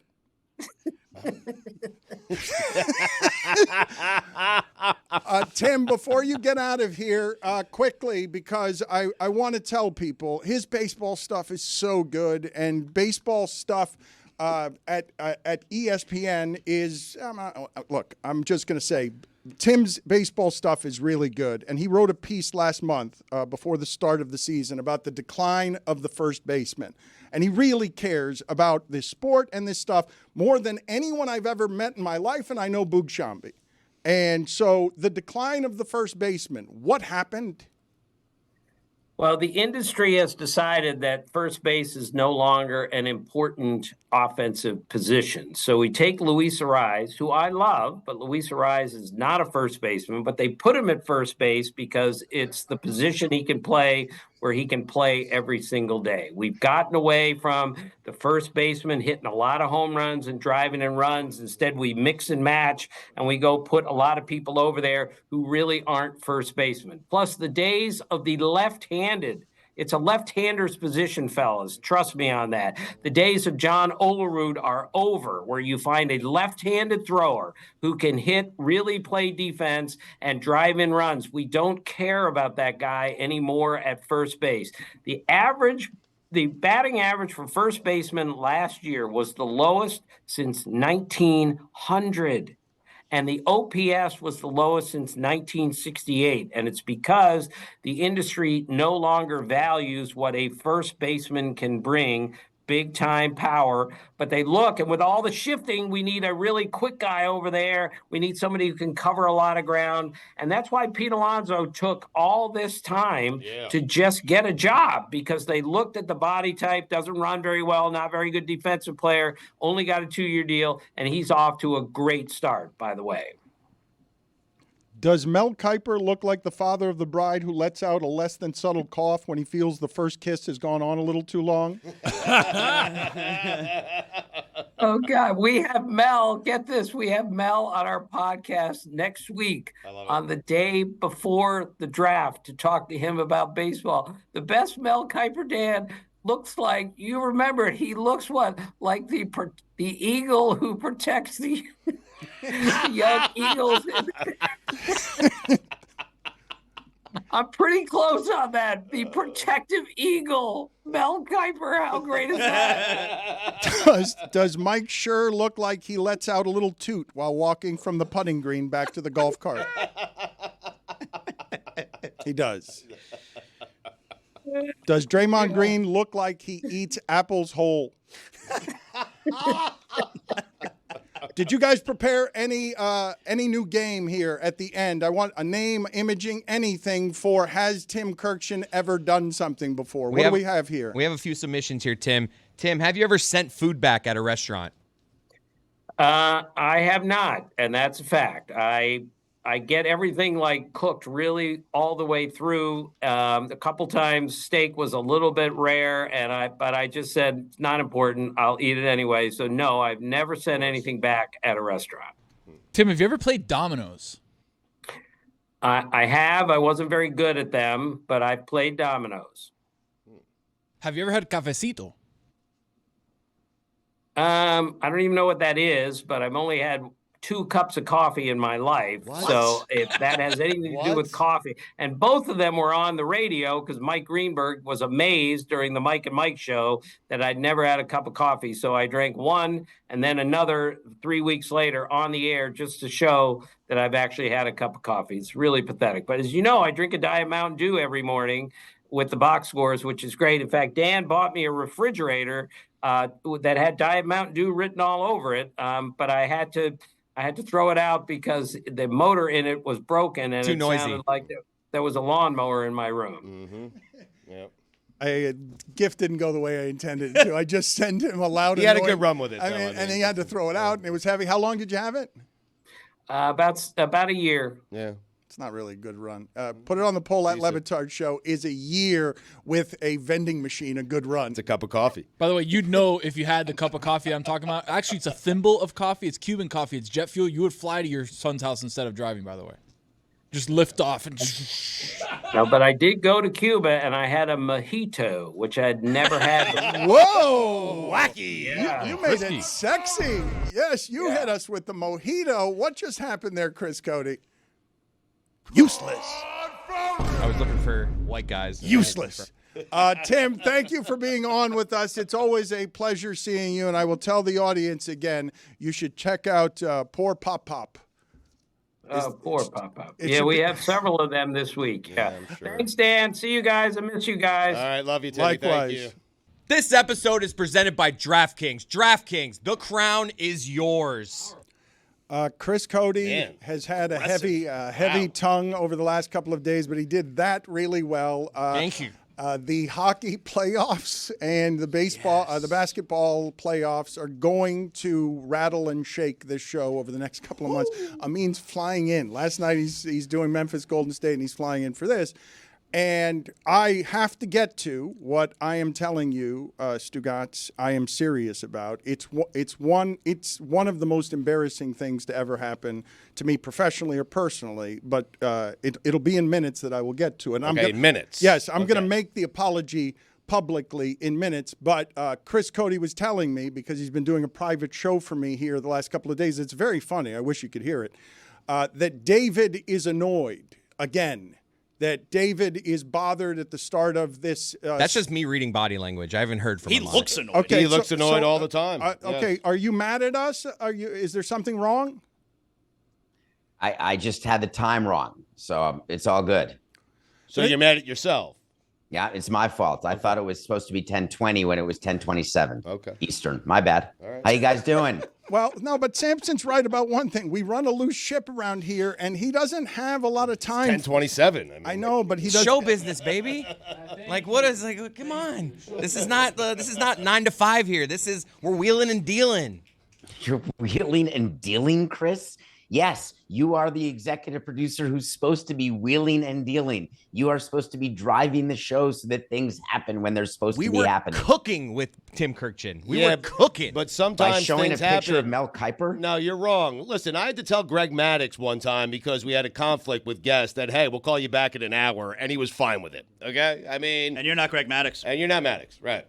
And it was Rusty Staub, by the way, not Mel Kiper. Yeah. That's fine. No, it was also Mel Kiper. Though. Nah, it was Rusty Staub. It was Rusty. It was eagle. It was Mel Kiper with the protective eagle, Tony.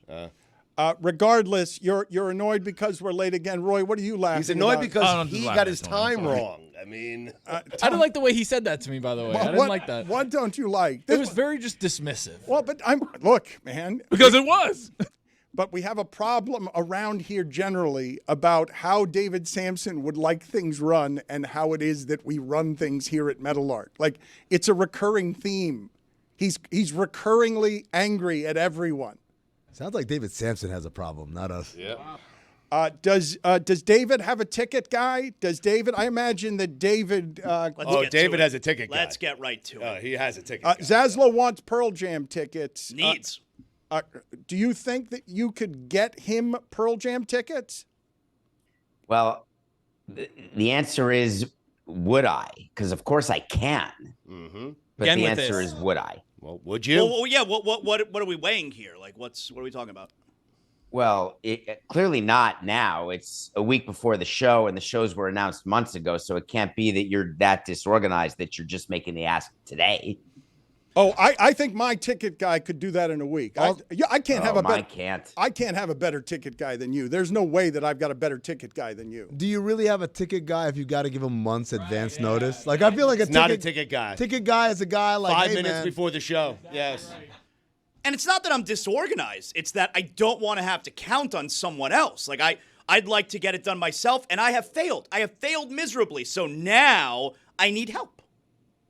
Well, there's something you mentioned before that got me nervous because you talked about seats in the rafters, and I know you know the venue they're playing at. Yeah. It's a very small, intimate venue. So you say rafters, I think AAA, or I think Hard Rock. No, that's fair, but you got to weigh it's sitting up top, and am I also able to pay $2,000? And it's like, well, this is what I would say, and Zaslow, I don't want to overpromise and underdeliver on this one because I don't think that I can do better than Samson here. I don't think I can do better than Samson could. But me, yes. I do believe that I could not only get Pearl Jam tickets. I believe that my ticket guy could get good Pearl Jam tickets. Now, and with a week's notice. Face value? Yeah, I was about to say, would he need about 6 months advance notice in writing? I believe I could get those tickets by the end of the day for Zaslow. Oh my God. Really?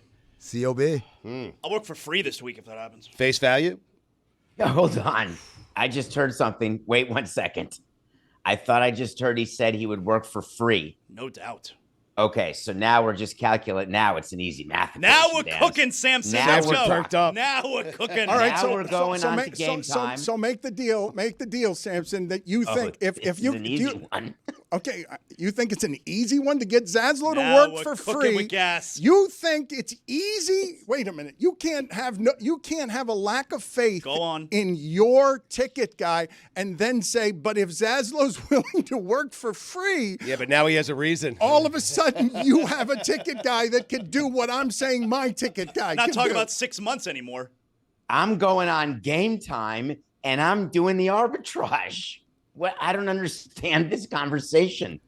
I will have tickets in your mailbox, Zaz, and you will be on the schedule for tomorrow and Friday for free, and you will have 2 tickets to the concert next week. I'm going on the Game Time 2 app. shows, Thursday and Saturday. 2 shows. 2 shows. Thursday, Both. Saturday. Thursday and And you're Saturday. doing 2 shows tomorrow and Friday. 100%.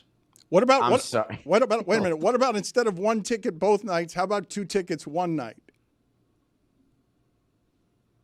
You're asking me? I was asking Zaslow. Oh no, I need to go to both shows. But you need 2 tickets to each show, right? Yeah, how don't I Right. take my son? He loves them too. Okay. My son. Okay, well, wait a minute. Now multiple tickets where we got a problem. Like Right. we got. No, I would accept just one. No, I See, would this is accept, what I'd accept happened. just This one. You do the arbitrage thing. No, I'm not going to be a schnurrer. If you presented me with 1 ticket, I'm very happy about that. Very. Put it on the poll at Le Batard Show. Do you know what a schnurr is? It's not that. Everyone does. I don't know. A what schnorrer. I don't know what those are. Like do that at this night. someone who is greedy, doesn't appreciate. Yeah. Me. Okay. So I'm sorry, David, that we still haven't gotten to your segment, but I'm going to have to, and this is rude of me, I am going to have to knock Samson out of the way here to tell you about one of the most embarrassing personal and professional moments of my career and to welcome in Pablo Torre in order to do so because beyond being the person who married me and my wife, I am just extraordinarily proud of him for a number of different reasons. The work that he's doing, the awards that he's winning, the things that he's doing on MSNBC, and the way that I did something on air this week made Mina Kimes ask me if me and Pablo were okay. And if she asks me that, I did something very wrong on air that then got aggregated. And Zaslow comes in here today, and asks me, what did you ask me? Well, I read it yesterday on Barrett Sports Media, and the tone of the article was very much, Dan is really mad at Pablo Torre. Okay, so anyways, a lot of people thought this because of something that happened on air this week, and it's just totally my bad that that's how that came out, because I'm not kidding you when I say professionally and personally wildly embarrassing to me that any of that would land on Pablo, because the work that he's doing is singular and it's extraordinary.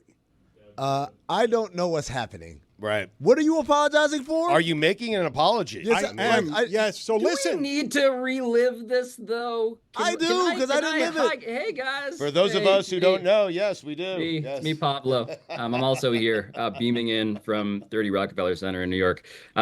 What's funny about all of this, you can imagine, is that when Dan mentions that Mina was concerned about me and Dan and our friendship, I hadn't even known about the Barrett Sports Media thing, by the way. I was dealing with DMs from a separate sports media writer, so that's cool. Great to know that.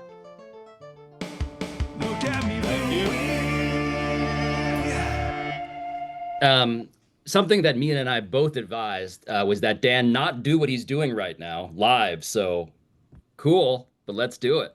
No, I didn't get that part. But regardless, the thing that I wanted to play for all of you, and one of the many reasons that I am proud of Pablo, is he is doing on Morning Joe something that I have not seen, never mind on that show. With an easy grace, he is capturing our times in a way that you need to listen to what he is doing journalistically, and you need to listen to what he's doing socially. Because I'm going to play a clip from Morning Joe here. And he's got a facility around things that are happening in America right now that are deeply, deeply troubling. And I'm just really happy to see him doing things like this on MSNBC on behalf of us and the company. It's a test. We are now taking a test. What's the test? The test is, do you see these people as human beings deserving of the protection as human beings of the country that has styled itself the foremost protector of decency and due process in human history. And when you show these videos and you allow this administration to cast these people as people who should be shackled, who don't look like you, what they don't want you to realize in the case of Mr. Abrego Garcia is that this was a dad who was apprehended while in a parking lot of an IKEA with his autistic son in the back. And one of the most primary criteria for why he was apprehended was because he was wearing a Chicago Bulls cap and hoodie.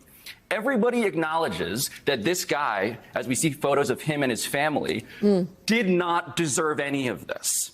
And if this was somebody who looked a little bit more like the people we tend to be intuitively sympathetic towards, which is to say very clearly, if he was a white guy who wasn't generally associated with what it means to be scary and foreign, John, this is the sort of story, the suspension of due process, the deportation to a terrorist prison camp in El Salvador that has Americans typically saying, this is why we need our Second Amendment.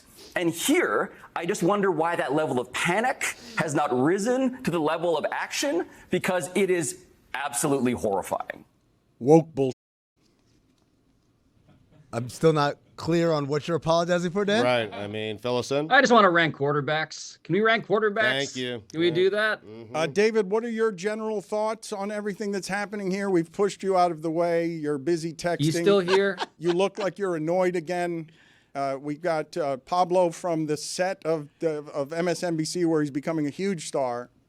That's all you have. So Yeah, I'm just trying to calculate whether we're losing monetization by clipping that long a clip off MSNBC, and whether or not Pablo was aware that we were doing this, because I think it's fantastic. And the focus should be on what Pablo's doing with Meadowlark as part of Pablo Torre Finds Out. Just one of the most unbelievable things, getting nominated for a Peabody Award, and the aggregation of you being upset with Pablo. It's a frickin' Tuesday that you're aggregated for people misunderstanding things that happen, if not members of your family and friends. So my focus, to the extent that I'm still sitting here 18 minutes later, is that Pablo's show is so good that for anything Meadowlark adjacent to be recognized the way his show is a credit to what, Dan, you have done and started. And you should be damn freaking proud of it. You want us to celebrate a nomination? Congratulations!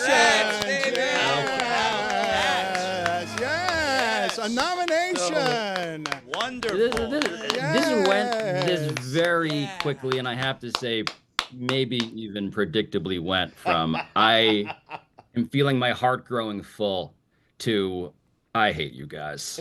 I really do. Well, we love you. Dan, I got you a Peabody. It's a nomination. It is a nomination. Yes, relax. Yes. The winners are announced at some point in the future. I want to explain what's happening to Amin. Remember when your parents were like, well, I don't know if this is the right metaphor, but it feels like when, as a kid, the adult in the room starts off by complimenting you. And it's so effusive that it becomes suspicious. Yes. It's that setup times the time that you and Izzy were fighting on air. It's kind of like that stuff. That was great. Kind of like all that stuff. You know what's funny? When you get nominated for these things, the show's nominated, but typically they submit a particular episode. Pablo, I just want to make sure. Was the episode submitted the haunted hotel one in Oklahoma City? That was not what we submitted. But I still get a Peabody if we win, right? Because we cut this thing up. Well, Samson, cut this thing up into pieces. Samson, what's the face? What's the face that you're making? Because I will let everyone know that Samson, among the budget cuts that he's recommending, award prices. Nomination prices. Like Samson doesn't want any. Look, you got to save where you can. Can we go through a day without being aggregated? Can we go through one day without Barrett Sports Media getting in my inbox about the awards budget? Jesus Christ. What is Samson laughing about? He's trying to. How bad you are at this. So what? What was the apology for Chris again? is, the balloon. I Chris, still the have balloons no aren't idea helping, what Chris. happened. The balloons aren't helping, Chris. The balloons are not helping us. No, they're great. We're trying to be an adult media company winning the most prestigious awards in journalism and getting Emmy nominations for documentaries and signing giant deals. And all I'm seeing is Chris Cody waving balloons Give like me fireworks. Yeah, Please get There we go. fireworks. Just visually. Visually. That's our budget for fireworks. They're gonna take back the nomination. Guys, They're guys, gonna I- take it back, guys. Guys, I stayed at a haunted hotel for one night, man. No, this can't Come be. on. This can't be. This can't be. This can't be. They're going to take back the nomination. I'm going to screw it up while I'm apologizing. While I'm apologizing. No, this can't Dan, be. This can't be true. Please All right. help me, please. I swear to you all listening and watching on the Le Batard Network and live. Dan and I spoke this morning about myriad things. One of them was, here's 2 words that we should consider not saying: awards budget. Oh, I don't even remember that. David. I don't even remember We that. haven't learned yet, Dave? I don't even remember We are that. unsurprised to hear Dan say that. I'm I'm just gonna speak for everybody now. Cue the fireworks. Pablo, thank you. Yeah. No one's surprised. I can't believe Samson is still surprised. I mean, You got to be kidding me. You have to. I don't know if people realize how I'm not well. I'm not well. I'm missing so many. you are having fireworks. This is fly not over your on face, Dan. though, as You you need bury to your know head in when your you hands, tell which Dan is not to say something, appropriate. He's gonna say it. Gonna say it. Yep. This is on whoever told Dan. This anything. is Sean Samson. mortifying to me. Mortifying. I'm not doing this on purpose. It's not your fault. It is my fault. No, it's Samson's fault. It's your teammates. It's definitely I mean, Pablo and Samson's fault. It is Always. absolutely. It's Amici's fault. I'll say my it. Yeah. fault. It's nobody's fault, but I've been hearing more about Amici and his fault, so I'm gonna earmark that for a future follow-up appearance. okay. So, I am very proud of you, Pablo. Cue the fireworks over Dan. Oh, boy. I am very. So, the episode that you got nominated for a Peabody Award, and honestly, you could have selected 40 of your shows and nominated them, and any of them would have gotten a nomination. Overdoing it. Like the haunted hotel one. The one that did get a nomination, how did you select it over the others? I swear to God, Pablo, I'm trying to apologize to you, and I just did it the same. The fireworks that Chris is playing over your face are a bit less persuasive than the words coming out of your mouth. I at the told moment, David but this I will leave morning that aside, I was guess. willing to fly to New York this weekend to apologize to you, and Or budget, am I right, David? Yeah. Said no. Most expensive apology in the history of apology. The apology budget is a remarkable line item for this company to consider. I don't know. I don't know what's happening anymore. Yeah. I just, by the way, like the entirety of MSNBC's on the other side of this door, I presume now just like listening to what sounds like their new alleged star employee being a crazy person, yelling about fireworks and balloon boobs. Like, I don't really know. Pump your brakes. You're not an employee. You're just a contractor. Take it easy. I will say to you, and letting people look behind the curtain, that this right here is precisely the reason that our former executive producer, before I got old Heavy Tongue over here, said, I do not trust Dan on live television anymore. Yeah. Oh, man. Yep. I think David is peeing himself at the moment. Oh, he is. I just can't even imagine what just happened. What happened? Did the apology happen? I have no idea what he's apologizing for. I don't know. So Pablo, what episode was it finally? Sorry. It was that was Cowboys. You can't. Okay, well we can. We did a press release. We did do a press release. I missed that. My bad. Was the press release for the Get apology? out of here, David. I just want you to know that part of my goal here at Meadowlark, stop with the fireworks, please. Chris, stop with the fireworks.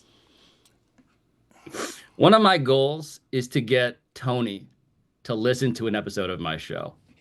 And this may seem as unlikely as converting a Trump voter in 2025 to the notion that we as Americans have partnered with a guy who calls himself the world's coolest dictator in El Salvador.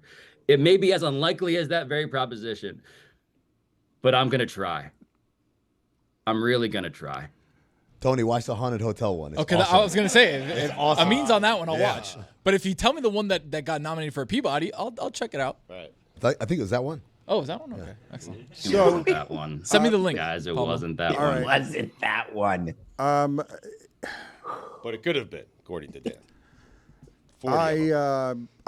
I'm not fooling around here that while apologizing for what is one of the most embarrassing moments of my professional and personal career, I'm repeating the mistake and parts of it that I was just apologizing for because I'm not well. I'm forgetting things that people say to me.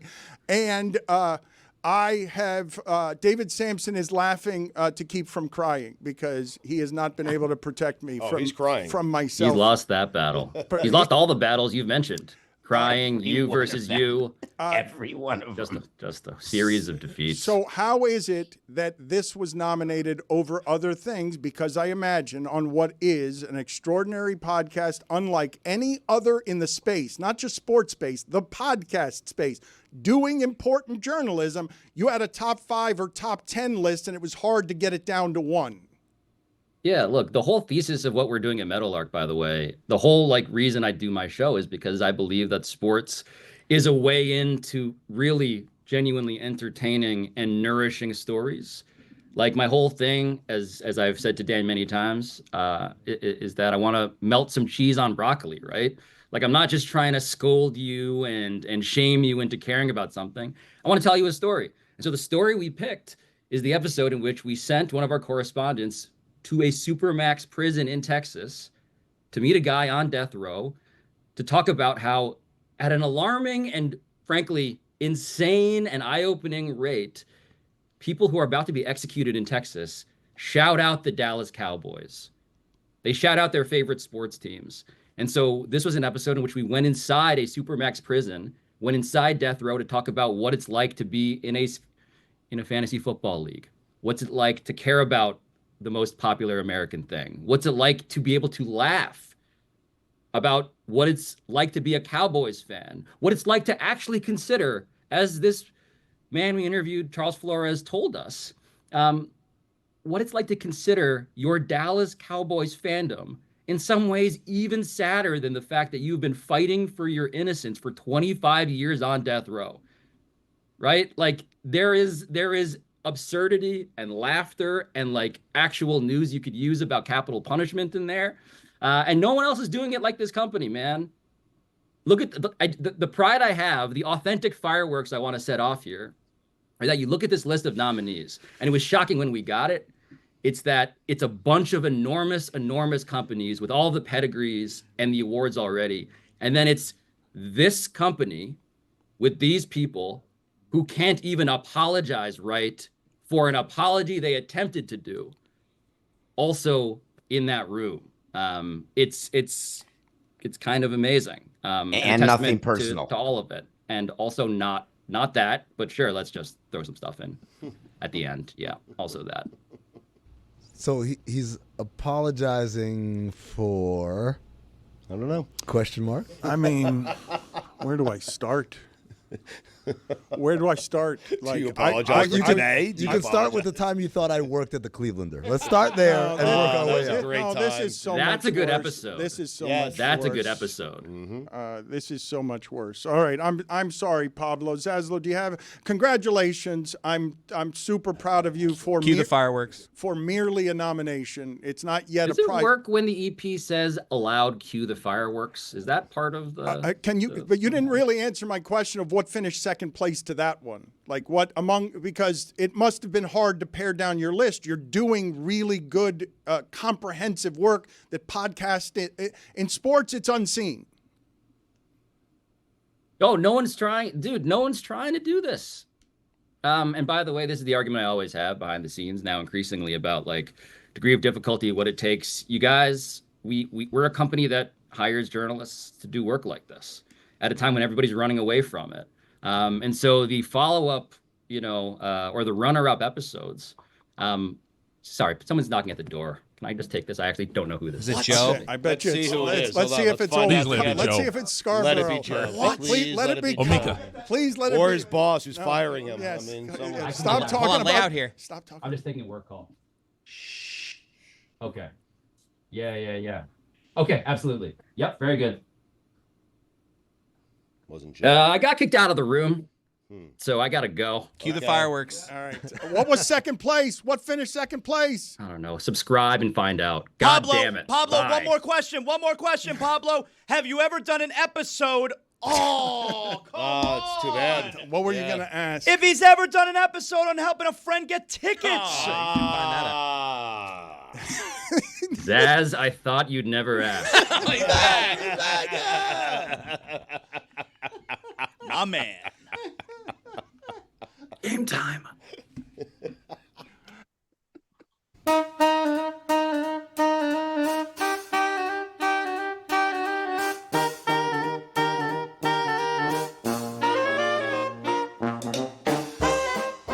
It's time for Against the Spread.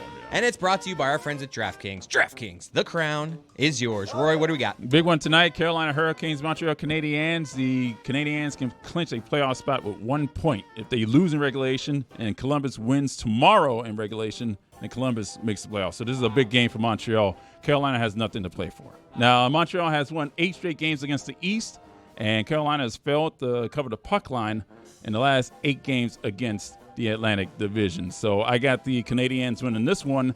They are 1.5 goal favorites against the spread. I've got to tell all you guys, the hockey show sometimes on Fridays, I couldn't believe when I walked in here today and Roy and Zaslow are so confident about their hockey team. Stanley Cup champs. Why wouldn't you be? Oh, no. I'm just saying that when the Panthers lose 5-1 to the Lightning, you would understand how and why I have some post-traumatic stress disorder. Even if the Panthers are not actually playing their people, it's just Tampa in general. You'd all understand why I would have some visions that perhaps you don't have. Hockey can hockey. I'm with Dan on this. I'm nervous. Look, it's been a year.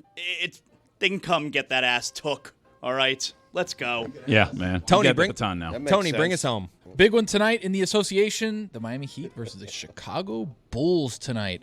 Dan, I know what you're thinking. This is a Miami Heat show. Okay, this is Miami. We want the Heat to win. Not so fast, my friend. 2% chance at Cooper Flag. You know exactly what we're doing.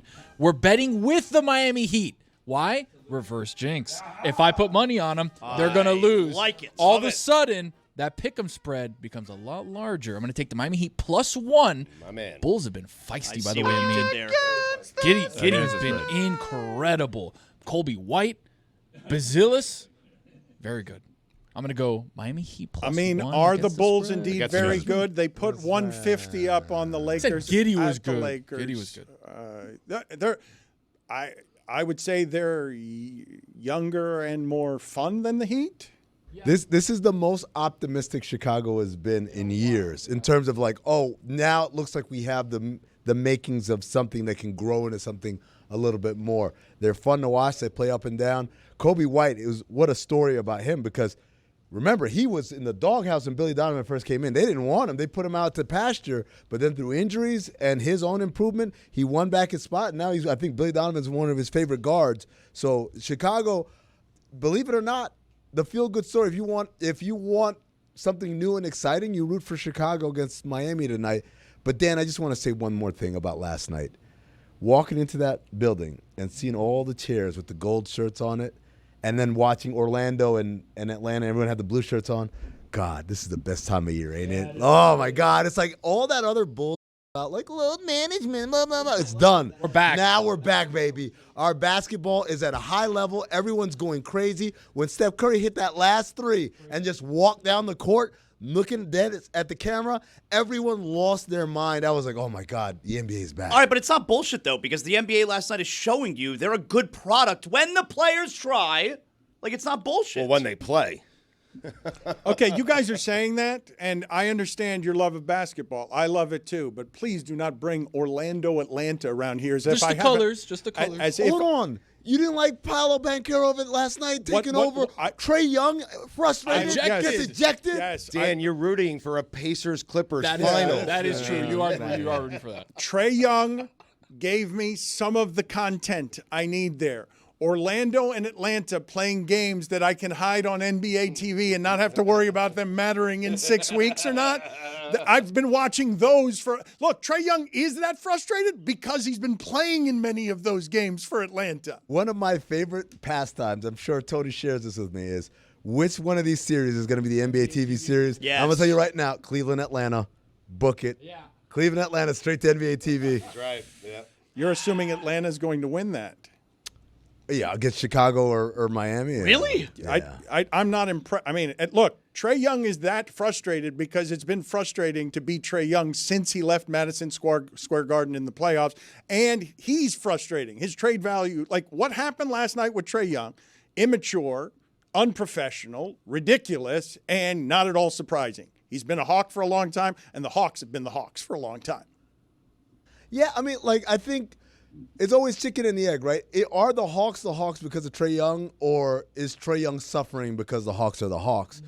It's probably a little bit of everything feeding into each other as far as what's happening. There are a lot of people who feel like Trae Young should be the one to go if you're Atlanta and you're trying to repurpose yourselves. They've got pieces to like, right? Jalen Johnson, who's hurt, but when he was playing, that's when the Hawks were at their best. Obviously Dyson Daniels was a great find for them this year. After everyone said, oh my God, they traded DeJounte Murray after a couple of years of that experiment not working. You get Dyson Daniels, who was okay in New Orleans, comes in here. He's one of the front runners for Defensive Player of the Year. I think the Hawks have things to look forward to, but there does seem to be a cap as far as how good they can be as long as Trae Young is there. I don't think we've mentioned this yet today.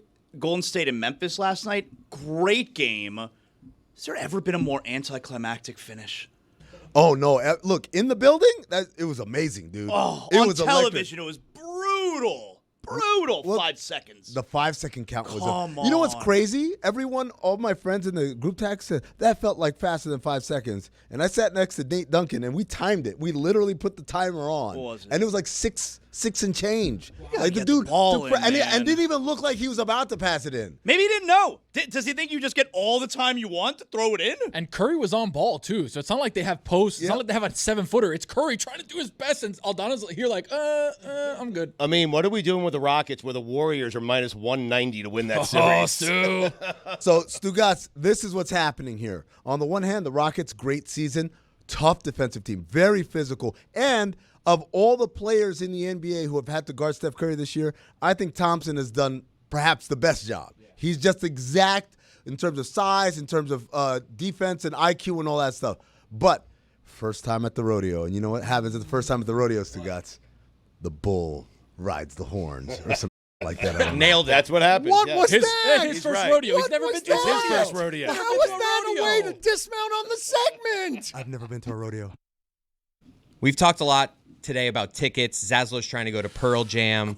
The NBA playoffs are starting. The perfect app to use. Download the Game Time app. Create an account. Use code Dan for $20 off your first purchase. Terms apply. Download Game Time today. Last minute tickets. Lowest price guaranteed. Is anyone here aware, as we did everything that we did there with Pablo and Samson? I've never seen Samson laugh like that. He was spasming. It was real emotion. He was violently spasming because he knows how funny it is that I was apologizing for something that embarrassed me, and then I did it again. And I'm not sure the audience or you guys still know what it is that I was apologizing for. No idea. In the dark, Dan. I think you made it seem like you're angry at Pablo, right? That's the impression I had when I walked in today. A lot of people were confused earlier this week by something that I said because we were making fun of the Peabody Award. And the Peabody Award is a very prestigious award. If you say so. So you were apologizing to the Peabody. No. Hey, I'm lost. Well, who then? So no one still, as we do this, no one understands what I'm embarrassed about, what I'm apologizing for, and Zaslow still doesn't know the truth of why it is Pablo would be mad at me. And also, is Zaslow going to get tickets? Yeah. I'm trying. I'm confused. I'm the only one trying. Huge story that needs a conclusion. But also, David Samson, you claim, has a better ticket guy than you do? Well, I thought that David Samson, by virtue of being in billionaire company, would have a better ticket guy than I have. But he said he couldn't get Pearl Jam tickets in a week and couldn't necessarily get good tickets. And I think I can. I have seen Samson's ticket guy at work, and he's phenomenal. He can get him the day of. He just doesn't want to do it for Zaslow. That's Yeah, I mean, Samson made we're that not clear. close. We Yeah. barely know each other. Right. I get that. I get it. Zaz, why don't people want to waste their good ticket guy on you? Well, that part That's I hurtful. don't know, because these are my good friends that I'm in the room with right now, and it seems like they're a lot more interested in competing with each other than they are in helping me out. I'm losing. I can't sleep at night. At 3 a.m. last night, I rolled over in my bed. It's all I can think about. I grabbed my phone. I almost bought tickets for $2,000 last night. I can't sleep. I need to get my life back in order. I mean, you've seen him a bunch, though. I mean, how many times can you? Okay, you sound like my wife. All right. Not sure that's the angle you're looking for. Right. I just Different feel show. like I just Different feel like show. after the 16th time, you're No. like, I feel like I got a good because grasp. Pearl Jam, very much like Dead and Company, you're getting basically a different show every time. That's why we need to go to both shows next week, because one show has nothing to do with the other, and I cannot be sitting in my home knowing that 10 minutes from my house, tough, yeah. Pearl Jam is playing, and instead I'm in the Zaslow Mansion family room on the couch sitting in my underwear. It can't be a different set list every time. Okay, but They've it got to is. have. No, it is. They've got to have like 10 that It they, is. you know. They Again, go, it feels like you're trying to do the best impersonation of my wife that you possibly can, and I can tell you right now, you're nailing it. So you're saying that? I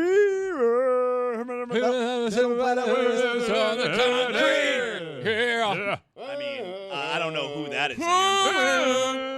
Jeremy. Sounds like Nickelback. Jeremy. Just breathe, Zaslow. Oh, I love that one. I need to get my life back. His lip is quivering. Look. He cares. I mean, I've known Zaslow for a long time. I've known Zaslow is crazy for a long time. There is nothing in the world he is as crazy about as Pearl Jam. It's so important to me. The heat.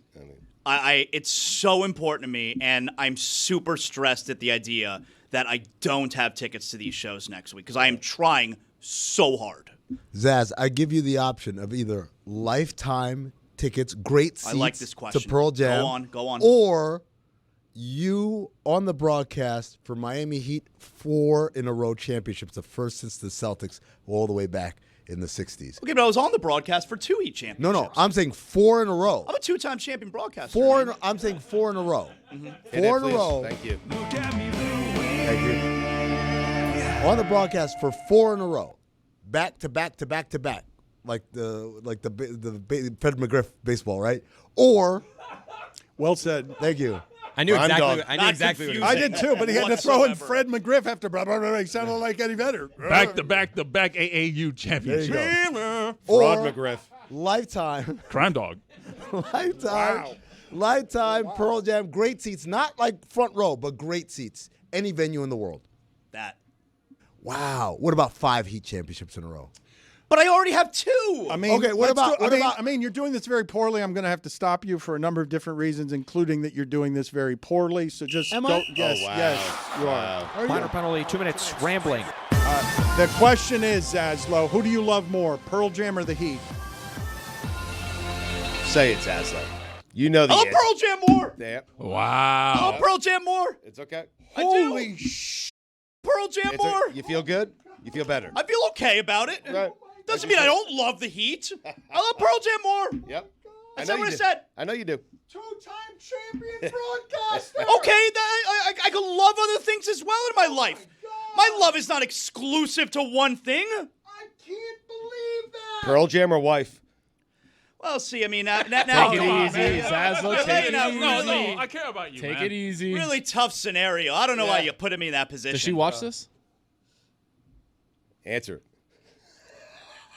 What an He can't just take what's there. He has to always ask for more. Just say your wife, for crying out loud. Of course, my wife. Good man. Good man.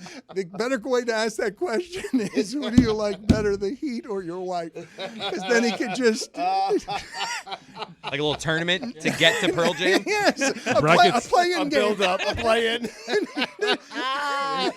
Well, let's play it. Wife or Heat? My wife, my kids, the Heat, The Panthers. Pearl Jam. A nice little play in here. I actually want to see if David Samson can negotiate how much free work out of Zaz in exchange for free Pearl Jam tickets. I want to ask you guys two questions.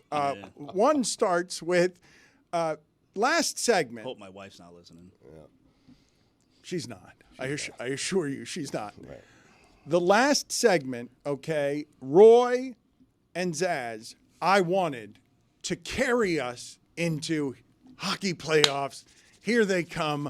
What a magical time. You and I were ready to sit back and watch two guys talk cook. Yes. We were going to watch Roy and Zaz cook. And Roy decided to do a lot of analysis in Against the Spread that gave us the start to some hockey.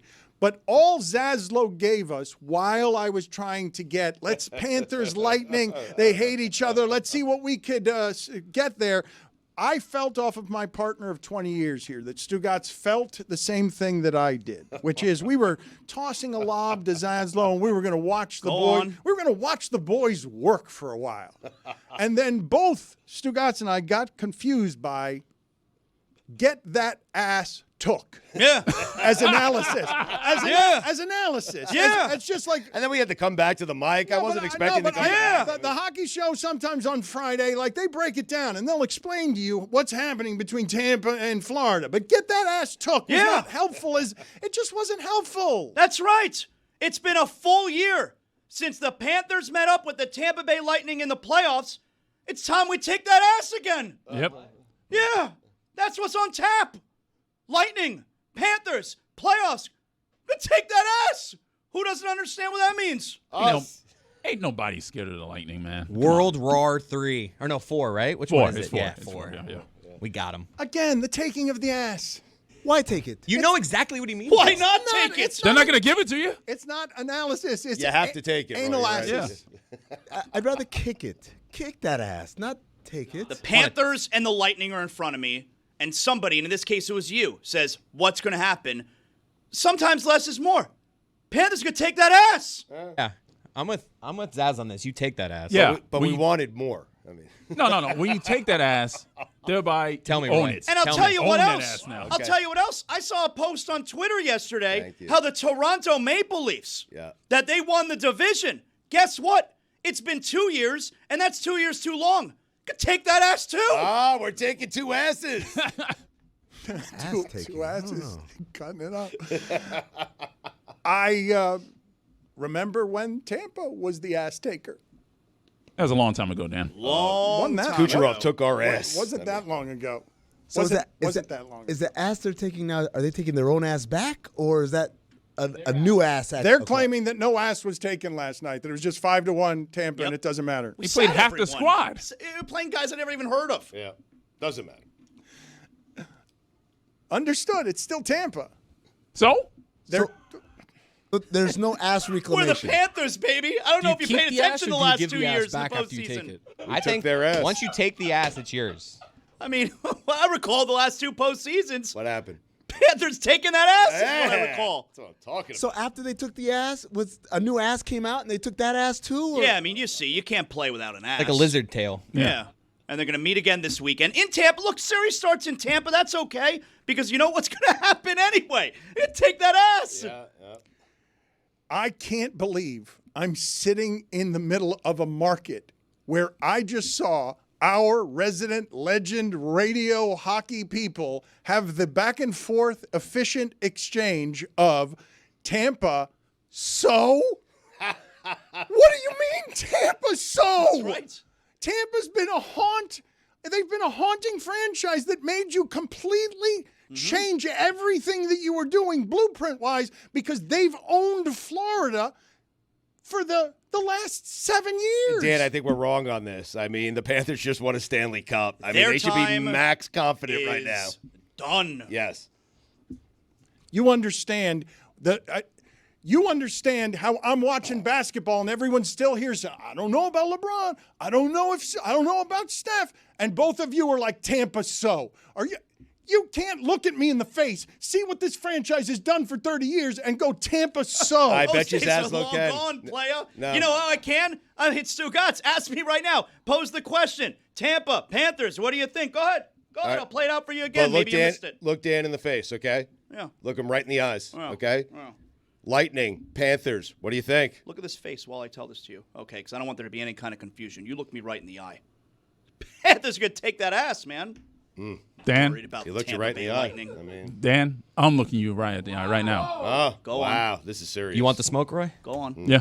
So, right in your eyes. I'm saying so. Coming back here, 2-0 series lead. Yep. I'll take the smoke. That's right. This is beat for beat exactly how Icarus went down, right? Like he was flying and he said, the sun gonna take that ass. Who? The sun melted that ass. Something happened yesterday on the show that I need to show the audience because it's the reason that John Amici, a hero of mine for a lot of reasons, is braving customs and everything else to fly in here and make sure that our company is protected during a prosperous time. And so that we can do all the corporate exorcism around here we have to do so that David Samson cannot win. He cannot be the one who wins at the end. It has to be the rest of us that win. It cannot be David Samson. I'm just like the visual you've created of braving customs. Like he's like fighting through. Just walks through the gate. It's like, all right, I'm when here. really it's just like a sad like S line where he's just like. He's got global entry, too. He walks right in. He comes right in the way Amin catches the red eye and Launches in. His Uber driver. Launching like just. I wish I had video of you running through that airport. Like OJ. I mean, from Like OJ. From Golden State, Memphis to get to this thing. Jumping over the chair. Yes. No, I'm telling you. And people in the airport like to take their sweet time when they walk. Always. And don't let them be in a group of 2 or 3. They'll walk as wide as possible. And so the moving walkways, which it should help, couldn't use them because I saw it. As I was sprinting, there's like 3 or 4 people, these clumps. I'm like, that's not going to work. You got to on your left. Come on. Not like, even. let's go. Just skipped it. Skating by? I ran manual. Right here. Just like OJ. Running, hurdling. I even had a trench coat. I didn't even bring it to the airport, but all of a sudden it's under my arm. Just appeared there. Are we allowed to play that commercial? I think that's that commercial There's no is way. so old that I don't believe that many people listening to this have any idea what you're talking about. But it's like it might be the first famous sports commercial. Oh, yeah. I mean, look, OJ was one of the first famous pitchmen who, if you think about the evolution of the sportsman as a pitchman, right? Usually it's, I'm here in my jersey with my ball underneath my arm so you know what I do. Yeah. And then it turns into, I'm wearing colors that are similar to the colors of my jersey, and other people around me are playing the sport, but I'm not. And then it's the Peyton Manning level, which is the highest level, which is, I can just be a regular dude, and I don't need to explain to you who I am, right? That's the highest level of fame, right? OJ was that. Like, yes, the running through the airport because he's OJ, but it's like he didn't have anything identifying him as a football player. There was no football in the background. It was just him sprinting through the airport. What are you smiling about, Zaslow? I'm just thinking of Amin running through the airport. It's funny. Yeah. Huffing and puffing, by the way. Funny visual. I love the commercials where they're like, hey, is that Brian Orakpo? Because it's like you don't know unless they say his name. Well, I bet you we can do a whole show about all of those because that happens a lot. Hell, they put Tua in uniform because nobody was going to recognize him. He's right, though. Brian Orakpo is like the one. He has no business being in a commercial. No, he's not the one. But in that commercial, they had to say, "Hey, look, it's 3-time Pro Bowler Brian Orakpo," or whatever it was. That is what it was. That's Like, exactly what it was. His resume. There's a CarMax or whatever commercial that has His name was spelled out phonetically. that has Sue Bird and Shanae and stuff, and it's like, hey, did you have to settle when you won 2 MVPs and the 3 times? Like that when they're doing the resume reading, that means nobody knows who you are. But we can play the game. If we open that up right now to the audience and had something live to interact with the audience, you'd get 50 funny ones like that, because that commercials have to do that all the time when they want to go to sports for sponsorship, but they're going to somebody who doesn't cross over. This is why I love all the Head and Shoulders commercials now with Mahomes, because Troy Polamalu's in it, but he's been in those commercials for so long, we don't even have to explain. It's just he's a guy with great hair, and of course he does Head and Shoulders commercials. What are you smiling about, Zaslow? I can't stop thinking about him running through the airports. All right, can you guys find video, please, of Amin racing Pablo and whoever else it was when we did those races outside of the Clevelander that were a liability risk, and eventually ESPN took them away from us? What popped in my head was the old Dan Marino Isotoner gloves commercials, because those were great. We're not wearing gloves in Miami. It's too hot. What are we doing now? But Marino was wildly famous at the time. Marino's not 3-time Pro Bowler Brian Orakpo. Like, that's a phrase. You knew it was Marino. I don't know if find out for me what he said, because he might not have been a 3-time Pro Bowler. I think they might have actually given him more Pro Bowls in the commercial than he actually had, just because they were false advertising, I feel like. It was a cupcake commercial via Microsoft. It's like, look, it's Brian Orakpo, Michael Griffin. And you're like, who? They were making their own cupcakes in that commercial. Yeah, they had a business. You know, Roy, when you said Isotoner, I didn't think of Dan Marino. I thought of OJ. If it doesn't fit, you must have quit. There are 3 brands. There are 3 brands that are always associated with OJ. Number 1, Isotoners. Number 2, Ford Bronco. Number 3, Bruno Mali shoes. I mean, look at Amin. Look at him running. Nailed it. OJ is the first. This is the first commercial of this kind we're talking about. That they're imagining you running through an airport, looking like the first commercial there was anywhere on television for anything involving someone from sports. Yeah, I mean, look, and by the way, as they're showing this video, sans any context, the context of me coming off a red eye, nobody cares.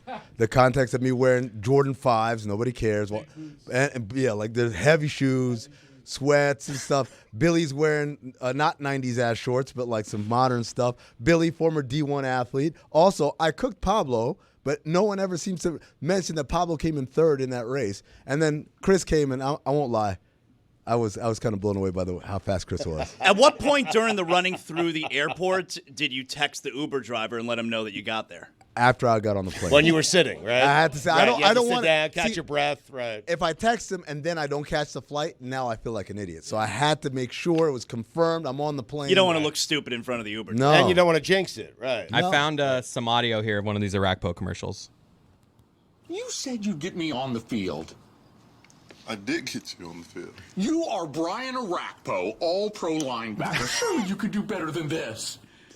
You think he was ever all-pro? I want to say thank you after he tells me who it is. I don't think you are all-pro. I don't think.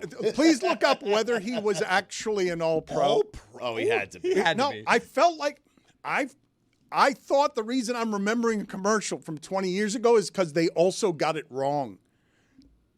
To be fair, that's a very confusing thing about football. To have all-pro and Pro Bowl. I thought he was a Pro Bowler and not an All-Pro. Too many pros. Brian Orakpo, all-pro linebacker. Surely you could do better than this. 4-time Pro Bowler. I mean, but is that All-Pro? But it's not All-Pro. I'm being told That's from the all-pro. other No, room, it's not. never Yes, an it All-Pro. is. No, it's not. The other room is saying never an All-Pro. all right. Completely different. All right. Why are you? I mean, you made the Pro Bowl. You're all pro. No, All-Pro is they need first team All-Pro, second team All-Pro. Stugotz. I don't know.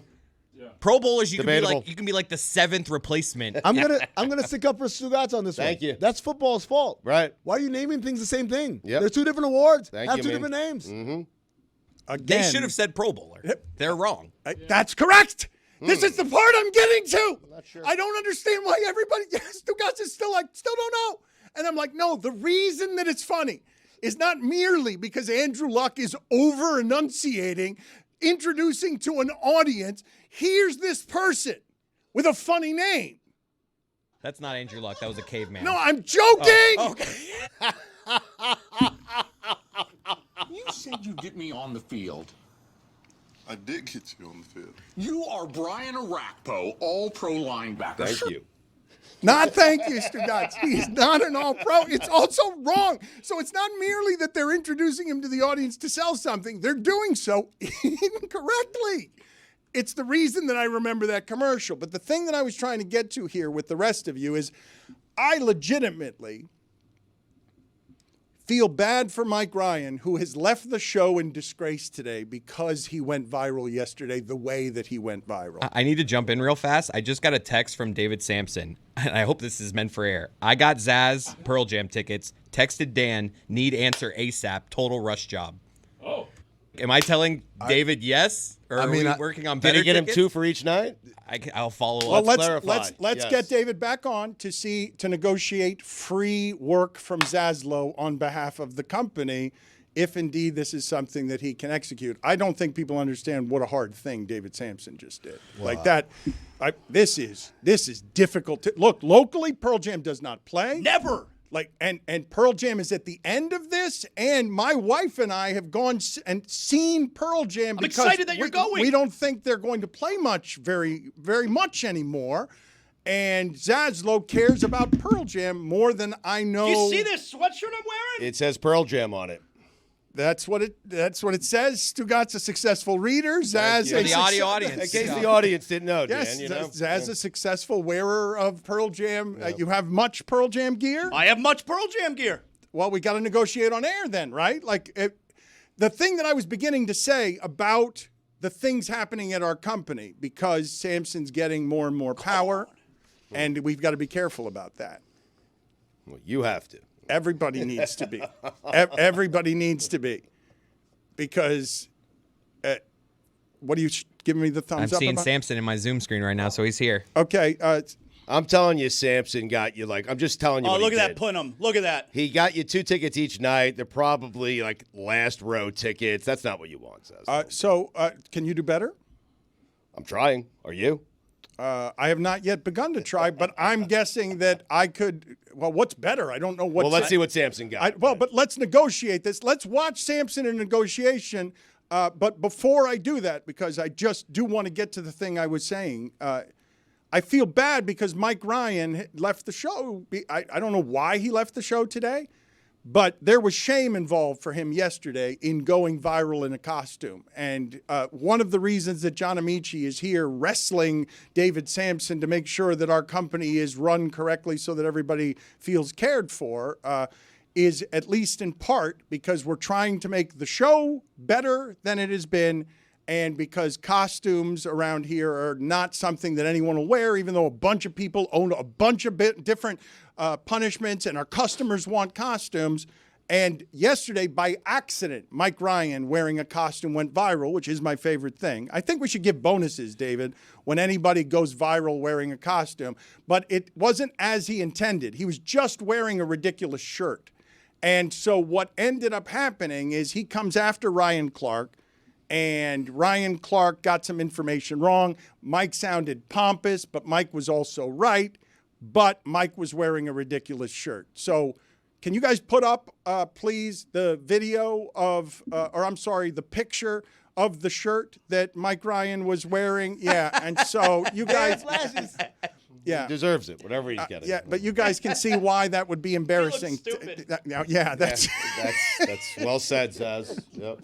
From a guy wearing a Pearl Jam sweater. Yep. Says Pearl Jam. Yeah, but I want to go to Pearl Jam. Does he want to go to whatever that shirt is? All right, so start the negotiation, Samson. Let's watch you negotiate. How much free work are you? You've got the tickets? You've got them secured? Good to see you, David. How are you? Hello, how are you doing? Jesus Christ, don't do that. David's still laughing from his hit earlier. It's a very simple equation that we're about to solve for here. I need to know how badly you really like Pearl Jam because I don't have the tickets yet. I need a 10-second soundbite that Eddie Vedder will see because he makes the decisions and I need 10 seconds on why you deserve 2 tickets to the Thursday night show in Florida. I've been seeing Pearl Jam every tour since I was 16 years old. They're one of the most important things in the world to me. And the best part about going to see Pearl Jam now is I now also take my now 16-year-old son. He accompanies me to all the shows that I go to. So it's a huge father-son bonding moment now. It's one of the greatest gifts I have in my life is seeing this band with my son. I think you could do better. Yeah. Too long. This Pretty is going great. to Eddie Vedder, buddy, not to He David loves Samson. family. That was great with Eddie Vedder. Sing something. I wouldn't. That wasn't great, man. What? That was Sing something. It Give us felt- some yellow lead better. It felt very rote.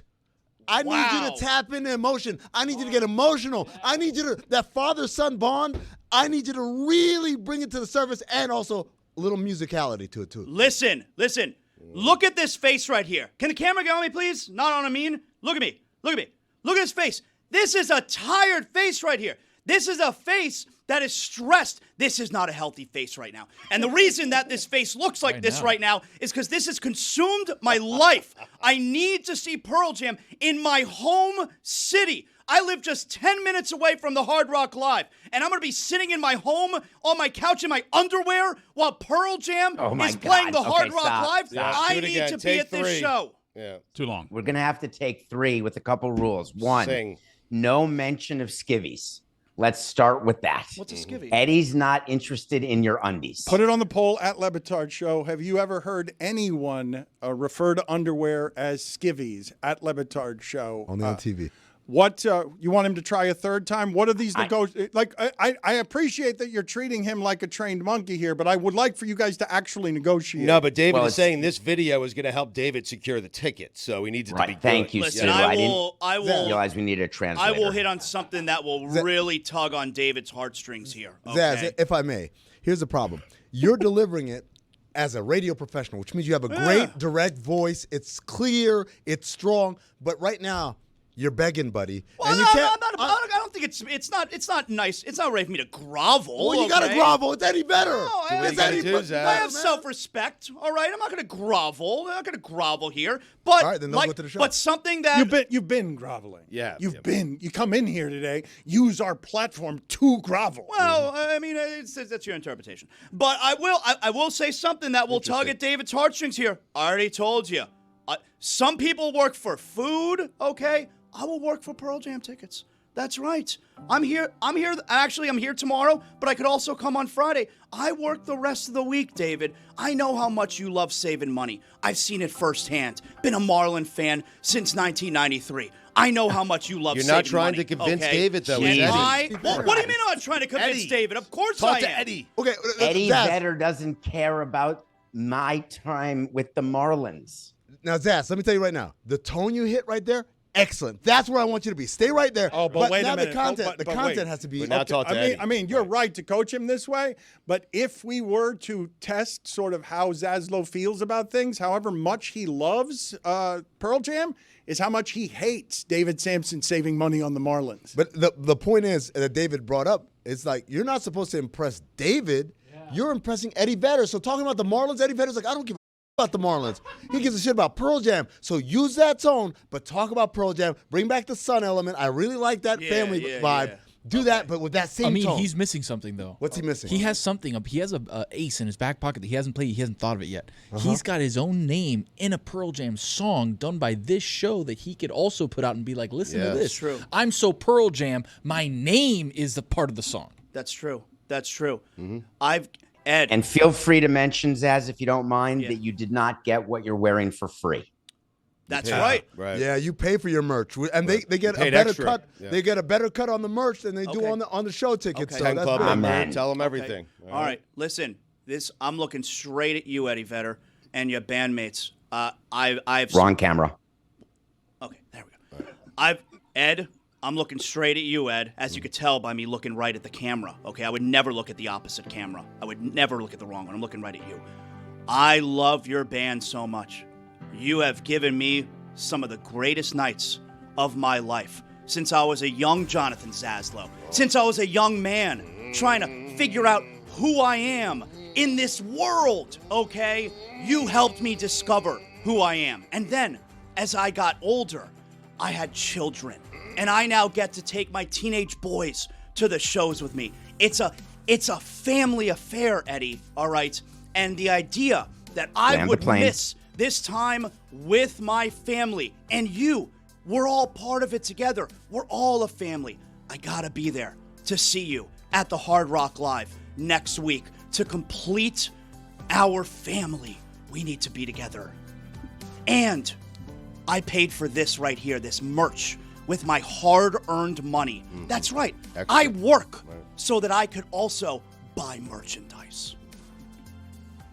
Okay. Now sing it. Please stop We're pushing good here, him. Stu. Please, Let's please. not get crazy. Always asking for more. He cannot help. He cannot help. It's going to say it on his tombstone. Always asking for more.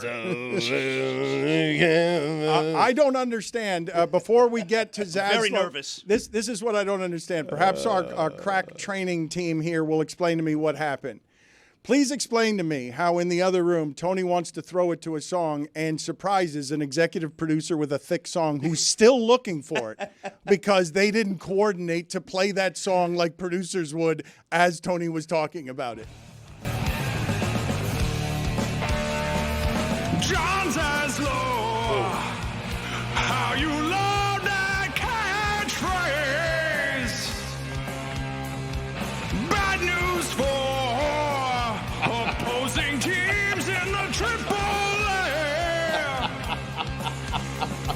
He's all smiles till LeBron's a clutch again, clutch again, clutch again. Samson, I need your help here. Close this out. Get him Pearl Jam tickets, and what does it cost? How much does he have to work for free? So the video did help because I clipped, sent, response received. What? That was quick. This is how we work here at Metalark. It's a pretty simple thing. He's got a better ticket guy. Eddie Vedder is more responsive than Stugotz's ticket guy. He's got a better ticket guy than I do. Said yes. I've seen this ticket guy at work. He's fantastic. So here's how we're going to do it, Zaz, and we're organized enough to do this despite all evidence to the contrary, is that I would like to help make a memory for you and your son on Thursday night with 2 premium best tickets you've ever had. What? Whoa, for Pearl Jam. Whoa, And premium. in return, You got what I'm going to premium? need from you, I'm going to need your best work, and I'm going to need it throughout the Panthers' run to defend their Stanley Cup. Yeah. So while the Panthers are still in the playoffs, for free, I'm you're going to saying, need right? 2 appearances per round that they are in until they're No, eliminated. that's nothing, David. Easy work. I'm in, David. David, why are you starting I'm so in. low, David? Right. Why? because they're going to go to the Stanley Cup, and we're You're going to right. get 6 to 8 days of Zaz for He would free. do 6 months for free. In. That's what Dan is saying. David. You're coming in very cheap, David. David, I'm coming in to close. That, Yep. David, I'm a David, closer. Yep, that's how you get a deal done. You know what I want. I'm not going to be a schnorr. I'm you. not going to grovel Wait, because he could have gone on Game Time and saved himself a Love few Game Time. seconds of video. Love Game Time. I've got to stop everybody here. Like Roy, you're as disappointed as I am here, right? Like that's do not that. that's not he. Do you know how much Zaslow would give up to have this? I said like 6 months. having him come in here a few times. Not a like- chore either. like, Love coming in what here. do we- Love like, it. I don't have any idea. Samson, are you going to be negotiating on behalf of Metalark? Like I need you to not be if that's how poorly you do it. I would like you to evaluate that at the end of the Stanley Cup run because my bet is the Panthers are going to go all the way, Sly Fox. And I believe that there is Agreed. an opportunity Sly Fox. to have Zaz add to your show, make you happy, and do it with the price. I'll make you being so low. happy. All right, so David, I know Zaslow was thinking this. He doesn't want to ask it. I'll ask for him. How about the second night? What a schnurr! What a schnurr! You're thinking it, though. Well, Mike but, Schnurr. but wait a minute. So I feel like I can get the second night. Ooh. This is what I'm talking about. I feel, but wait, but how much? What's legal here, David? I already told my guy, forget it. I mean, In terms of how You didn't have a guy. Stugotz was gonna be the hero, but Buddy, I like to let other people shine. David, you can have this one. But he's How about you, unselfish. Dave? He's Yep. unselfish. What can I do here to get the payoff? Are you here tomorrow? Yeah. yeah, for free. David, are there legalities involved here? Because I don't feel like you negotiated that very well. I feel like we might Someone be committing a crime?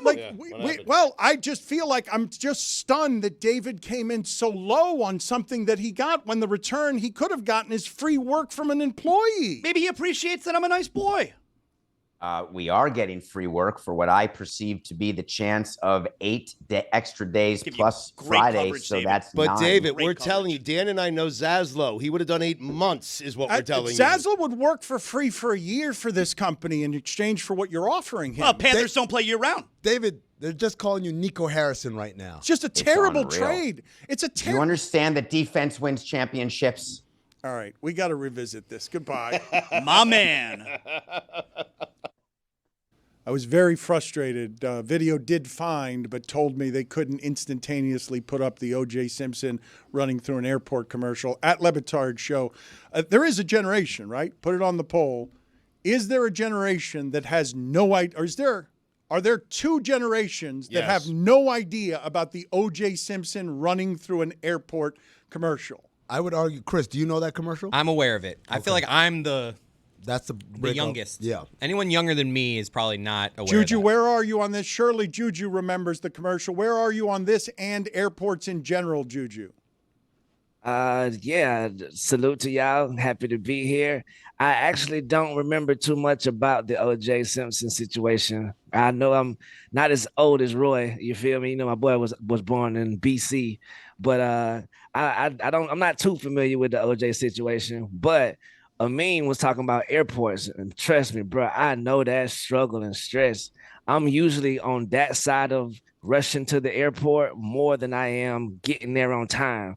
Like, I have no business making none of the flights that I always make. Salute to Amin, I feel your pain. Juju, I always had you as someone who showed up super early, like our buddy Jerv, 2 hours before takeoff. I would think that Juju would be afraid, given the way that he looks, to run through a place that's dangerous running. I would have Juju being afraid of going somewhere that has so many germs and not having adequate time to wipe everything down. That's why I thought you would be there early. I have Juju doing what I do when I go to the airport, which is smoke weed in the garage, and you just take it right up to the last possible minute. Thank you. Yep. There we are. And I got TSA pre-check. I got global entry. I'm walking straight through most of the situations. You feel me? So, yeah, I'm rarely there 20 minutes before the flight. I'm pretty sure Juju famously once was in this studio and was like, yeah, my flight leaves in a half hour. And we were all like, you're not making it. And then he sent us a picture on the plane, just like, got it.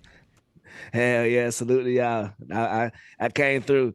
Also, I'm sad to see my brother Zaslow left. I was trying to help him with his Eddie Vedder pitch with his ticket situation. I got a little something for my boy. You go with something like this: Eddie, Mike, Stone, Jeff, Matt, Dave, and Jack. Just breathe, Zaz. Just breathe. You got this. The song Better Man, it actually made me a better man for my wife and my now son, who I would love to take to your show and just give him the experience and show him what the guys that keep me alive. Oh, man. Sincerely, Zaslow. Dude, how many people are in Pearl Jam? Yeah, that was like, but you got to name all the names, just so you know. You don't just care about Eddie. Matt. It's not that many, but I don't think it's that many people in Pearl Jam. I think he named too many. I think he was fooling a bunch of people who don't know how many people there are in Pearl Jam. Like, you just named a bunch of white names. Like, that's Toby. How many? Who were those people, and were they real? Outside, you got to of cover Eddie. all the bases, Dano. You got to cover all the bases. Palmer. I don't believe that's an accurate reflection Tyler. of the names of the people, Travis. The Tyler, people in Pearl Jam. John, Paul, George, Ringo. Do you have anything for us, Juju?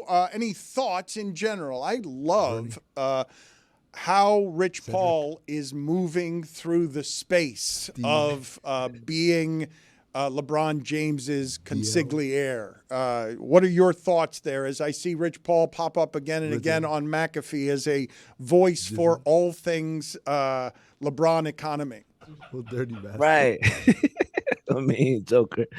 Bro, I think you got to put some more respect on Chris Bosh's name. Like he tried to put the respect on his name, saying that he bowed down and gave ultimate professional was what he was doing. Sheesh, look at me, choked up. What are you, Chris Cody? But yeah, I mean, it's distracting when Amin starts doing that. It's hard to keep your train of thought when Amin does the show the way it's supposed to be done. Right. He said, basically, for people who don't know, he said there was never a big three in Miami. You feel me? It was just the big two, and Chris Bosh took the back seat. And I think that's, you know what I mean? That's rich coming from Rich Paul, because it was a big three, and you need that big three to be able to play that role, to get that block, to make that pass. I think we got to put a little bit more respect on Chris Bosh's name.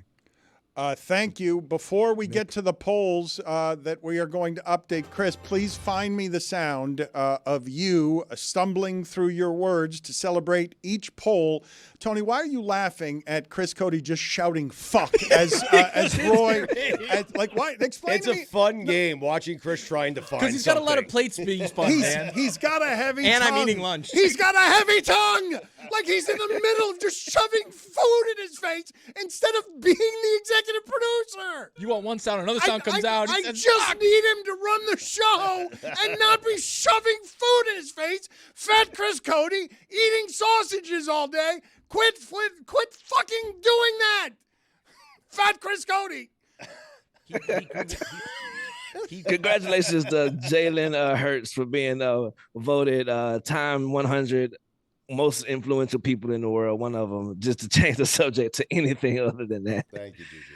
I also salute to Bradley Beal for standing up for himself, exposing that one of the reasons that him and Coach didn't get along was that Coach asked Bradley Beal to play more like Drew Holiday, which Bradley Beal took a lot of offense to. So that might be a little bit more juice in the Coach Bud tree information list. But yeah, I had to get out of there somehow. Poll number 1. Do all Uber drivers have stories out the wazoo? 88% of the audience says yes, they do. Yep. Can you ever get from a curb to a flight within 20 minutes? 62% of the audience says no, you cannot. Dang. I'm stunned. I really am stunned. I mean, the times you gave on that flight sounded like an exaggeration. Not just, I believe you can get from the curb to the gate. I just believe the plane has already been closed up. It hasn't left, but they're going to give 10 minutes before it leaves, and they've locked it up. So it's 11:37 takeoff. That means 11:27 is when they close the door. So I just had to hit before 11:27. You got from Golden State, Memphis to the gate in how much time? Ooh, so I left the arena at like 10:45, but the problem was I was stuck in traffic for forever. And at 11:08, I was still on the freeway. And I'm thinking to myself, there's no way I'm going to catch it. And you had until 11:27. So 11:27. what time did you get to the actual curb? From the arena to the curb, because the time you're talking about, it doesn't make sense to me. I would think after a game of that magnitude, you wouldn't be able to get out of the traffic. How close is the airport to the arena? It's with no traffic, it's about 15, 20 minutes. But with traffic, obviously, it was a nightmare. And I thought, because I waited, I wanted traffic to thin down, but the problem was because it was such a close game, everybody left at the same time, making traffic a lot worse. But to answer your question, I got to the curb probably 11:15. Wow. Yeah, that's crazy. And Golden State traffic is the worst. San Francisco traffic? Yeah. Yep. Oh, my goodness. I don't know how you did that. That was a sprint. That's how he did it. Yeah, and by the way, as Juju, I'm sure this happens all the time to you, is the gate always the furthest effing gate possible? It's never like the first gate. Every single time I had to run through the entire length of the airport. Yep. Also, too, earlier in the show, Dan, you had a couple of gasps, but give yourself some grace, brother. Like, give yourself grace. I know you tried to apologize and it didn't come out the way you wanted it to. What? With the whole Juju, Pablo maybe situation. You can clear this up. I just want to extend my brother some grace. Give yourself the grace you extend to others because you deserve it, brother. Moving on. Did you know that it is only female cows that give milk? 87% of the audience says yes, they do. I really want to play the game with Tim Kurkjian, just basic things he doesn't know. We're going to find. He made my day. Oh, man. my God, was it delightful to see him again. It really was. 13% of y'all are making some happy bulls out there. Are you surprised? Are you surprised that Tim Kurkjian knows more about Buck Showalter? Sheesh. Are you surprised that Tim Kurkjian knows more about Buck Showalter than he knows about his own son? 72% of the audience says no, they're not surprised. That's a bit unfair, man. We really did frame him there. Is a year with a vending machine a good run? 63% of the audience says yes, it is a good run. Fat Dan Le Batard did what Fat Dan Le Batard did. How does that not enrage it? Like, I'm real. I feel like when I be seeing people talk about Dan online, I be having to go to the mirror and be like, 1, 2, 3, 3, 2, 1. What the heck is bothering me, son? Like, that be like, and I hate to see people bother you, Dan. So, you know what I mean? I'm salute to Dan Dockage, but ease up on my brother, man. Like, live your own life. Get your own traction. Neither here nor there. Juju, what if he's right, though? Just ask him a question. What if he's right? Right. He's not right. You gotta give the people who you have problems with, give them a phone call, see if you can talk it out, have this conversation. You don't take to the media and talk to umpteen people about your problem with one person. Hear that, radio we do. Yeah. Hear that, Dan? He's factually right, though. He is fat. I mean, touche. If you like it, I love it. No, I wouldn't say I like it. No one likes it. I'm not arguing that I like it, but good point, Dockage. Fat Dan Le Batard did what Fat Dan you got Le it right, Batard yes. did. And racist Dan Dockage does what he does. Hey. Right, this time, because he's poked his head up a couple of times over the years. So, I don't like people bothering you, bro. Thank you, Last Juju. poll. Do you know what a snorer is? 93% of the audience says no, they do not. And I was one of the 93%. Those are your polls. As am I. Juju, thank you. I do want to close on this note because I've told Chris Cody this before. His father had one of the great lines in the history of writing, and I still remember it. It was, Phil Jackson is up 3-0 in a series about the Heat. There's a game in Chicago, and Phil Jackson is up 3-0 with Michael Jordan. I think it's Alonzo Mourning and Tim Hardaway's team. And Phil Jackson, because he had to go to his high school graduation of his son, took a helicopter from the high school graduation to get to the game in time. And Greg Cody wrote, never in the history of sport has a man rushed more to a place he was needed less than Phil Jackson that day. I salute you, Amin, for doing one better than Phil Jackson. Never has a man rushed more to get to a place where he was needed less than you today. You're welcome.